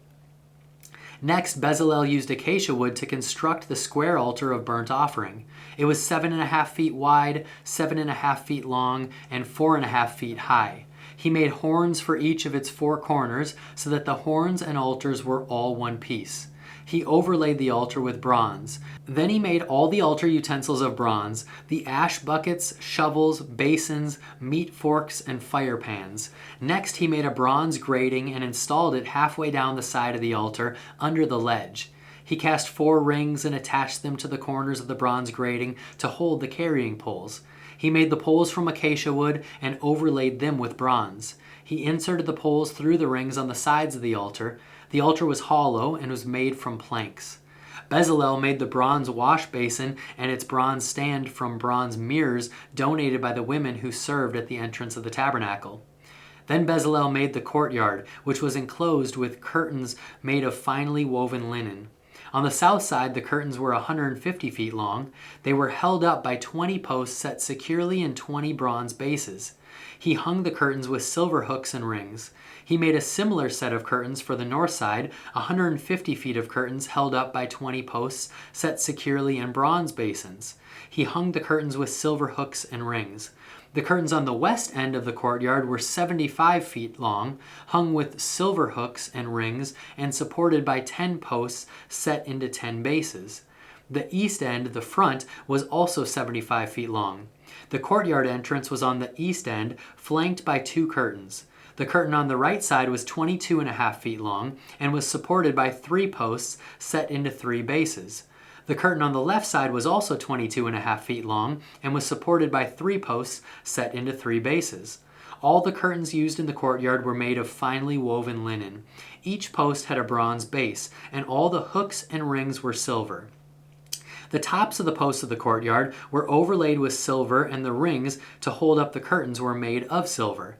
He made the curtain for the entrance to the courtyard of finely woven linen, and he decorated it with beautiful embroidery in blue, purple, and scarlet thread. It was 30 feet long, and its height was 7.5 feet, just like the curtains of the courtyard walls.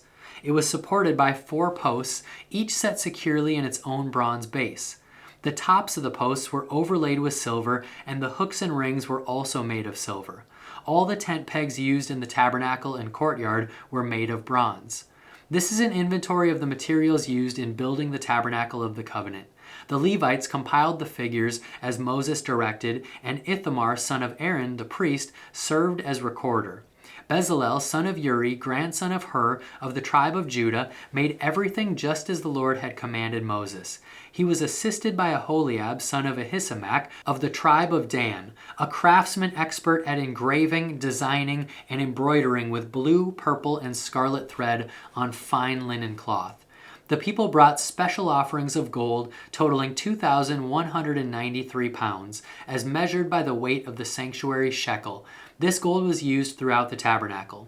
The whole community of Israel gave 7,545 pounds of silver as measured by the weight of the sanctuary shekel.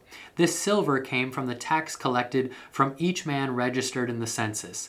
The tax is 1 bekah, which is half a shekel based on the sanctuary shekel. The tax was collected from 603,550 men who had reached their 20th birthday. The 100 bases for the frames of the sanctuary walls and for the posts supporting the inner curtain required 7,500 pounds of silver, about 75 pounds for each base. The remaining 45 pounds of silver was used to make the hooks and rings and to overlay the tops of the posts. The people also brought as special offerings 5,310 pounds of bronze, which was used for casting the bases for the posts at the entrance to the tabernacle, and for the bronze altar with its bronze grating and all the altar utensils. Bronze was also used to make the bases for the posts that supported the curtains around the courtyard, the bases for the curtain at the entrance of the courtyard, and also all the tent pegs for the tabernacle and the courtyard. Chapter 39.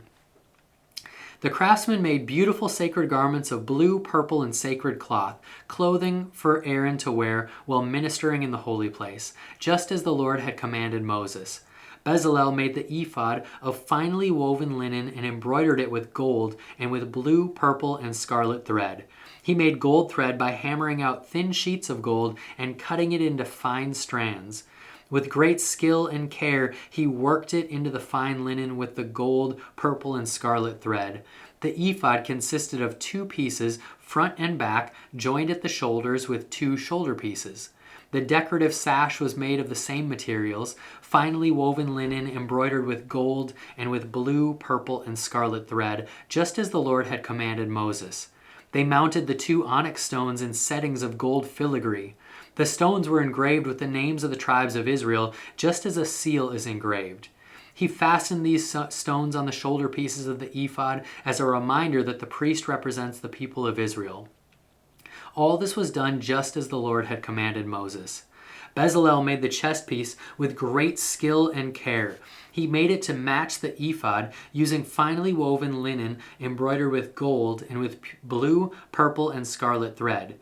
He made the chest piece of a single piece of cloth folded to form a pouch 9 inches square. They mounted 4 rows of gemstones on it. The first row contained a red carnelian, a pale green peridot, and an emerald.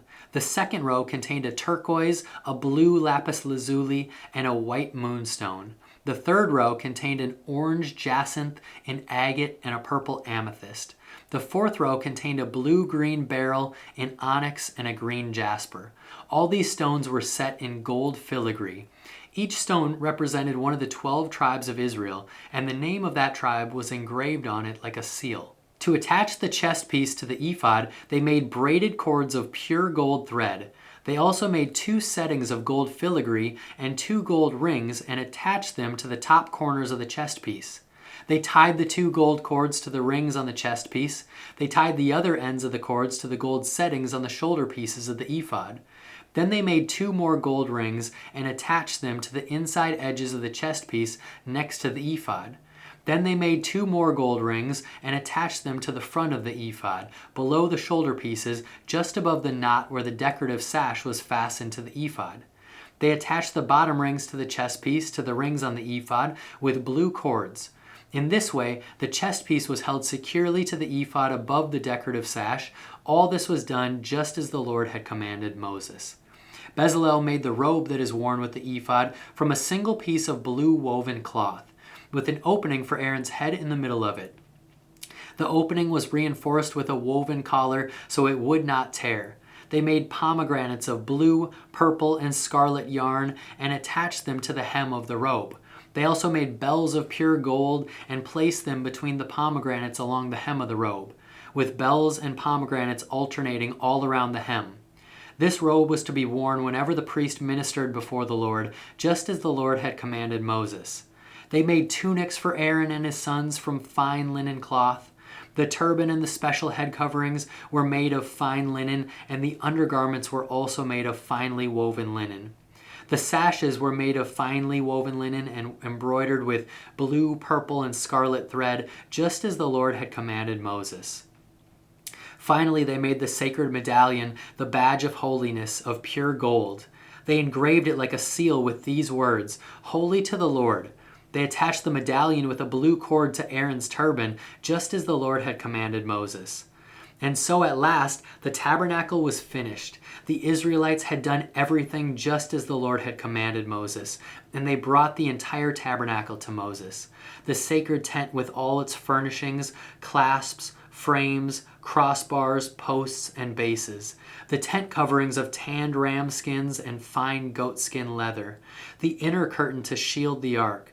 The Ark of the Covenant and its carrying poles, the ark's cover, the place of atonement, the table and all its utensils, the bread of the presence, the pure gold lampstand with its symmetrical lamp cups, all its accessories and the olive oil for lighting, the gold altar, the anointing oil and fragrant incense, the curtain for the entrance of the sacred tent, the bronze altar, the bronze grating and its carrying poles and utensils, the wash basin with its stand, the curtains for the walls of the courtyard, the posts and their bases, the curtain for the entrance to the courtyard, the ropes and tent pegs, all the furnishings to be used in worship at the tabernacle, the beautifully stitched garments for the priests to wear while ministering in the holy place, the sacred garments for Aaron the priest, and the garments for his sons to wear as they minister as priests. So the people of Israel followed all of the Lord's instructions to Moses. Then Moses inspected all their work. When he found it had been done just as the Lord had commanded him, he blessed him. Chapter 40. Then the Lord said to Moses, "Set up the tabernacle on the first day of the new year. Place the Ark of the Covenant inside and install the inner curtain to enclose the Ark within the most holy place. Then bring in the table and arrange the utensils on it, and bring in the lampstand and set up the lamps. Place the gold incense altar in front of the Ark of the Covenant. Then hang the curtain at the entrance of the tabernacle. Place the altar of burnt offering in front of the tabernacle entrance. Set the wash basin between the tabernacle and the altar and fill it with water. Then set up the courtyard around the outside of the tent and hang the curtain for the courtyard entrance. Take the anointing oil and anoint the tabernacle and all its furnishings to consecrate them and make them holy. Anoint the altar of burnt offering and its utensils to consecrate them. Then the altar will become absolutely holy. Next, anoint the wash basin and its stand to consecrate them. Present Aaron and his sons at the entrance of the tabernacle and wash them with water. Dress Aaron with the sacred garments and anoint him, consecrating him to serve me as a priest. Then present his sons and dress them in their tunics. Anoint them as you did their father, so they may also serve me as priests. With their anointing, Aaron's descendants are set apart for the priesthood forever, from generation to generation. Moses proceeded to do everything just as the Lord had commanded him. So the tabernacle was set up on the first day of the first month of the second year. Moses erected the tabernacle by setting down the bases, inserting the frames, attaching the crossbar, and setting up the posts. Then he spread the coverings over the tabernacle framework and put on the protective layers, just as the Lord had commanded him. He took the stone tablets inscribed with the terms of the covenant and placed them inside the ark. Then he attached the carrying poles of the ark, and he set the ark's cover, the place of atonement, on top of it. Then he brought the ark of the covenant into the tabernacle and hung the inner curtain to shield it from view, just as the Lord had commanded him. Next, Moses placed the table in the tabernacle along the north side of the holy place, just outside the inner curtain. And he arranged the bread of the presence on the table before the Lord, just as the Lord had commanded him. He set the lampstand in the tabernacle across from the table on the south side of the holy place. Then he lit the lamps in the Lord's presence, just as the Lord had commanded him. He also placed the gold incense altar in the tabernacle, in the holy place, in front of the inner curtain. On it he burned the fragrant incense, just as the Lord had commanded him. He hung the curtain at the entrance of the tabernacle, and he placed the altar of burnt offering near the tabernacle entrance. On it he offered a burnt offering and a grain offering, just as the Lord had commanded him. Next, Moses placed the wash basin between the tabernacle and the altar. He filled it with water so the priests could wash themselves. Moses and Aaron's sons used water from it to wash their hands and feet. Whenever they approached the altar and entered the tabernacle, they washed themselves, just as the Lord had commanded Moses. Then he hung the curtains forming the courtyard around the tabernacle and the altar, and he set up the curtain at the entrance of the courtyard. So at last Moses finished the work. Then the cloud covered the tabernacle, and the glory of the Lord filled the tabernacle. Moses could no longer enter the tabernacle because the cloud had settled down over it, and the glory of the Lord filled the tabernacle. Now, whenever the cloud lifted from the tabernacle, the people of Israel would set out on their journey following it. But if the cloud did not rise, they remained where they were until it was lifted. The cloud of the Lord hovered over the tabernacle during the day, and at night fire glowed inside the cloud, so the whole family of Israel could see it. This continued throughout all their journeys.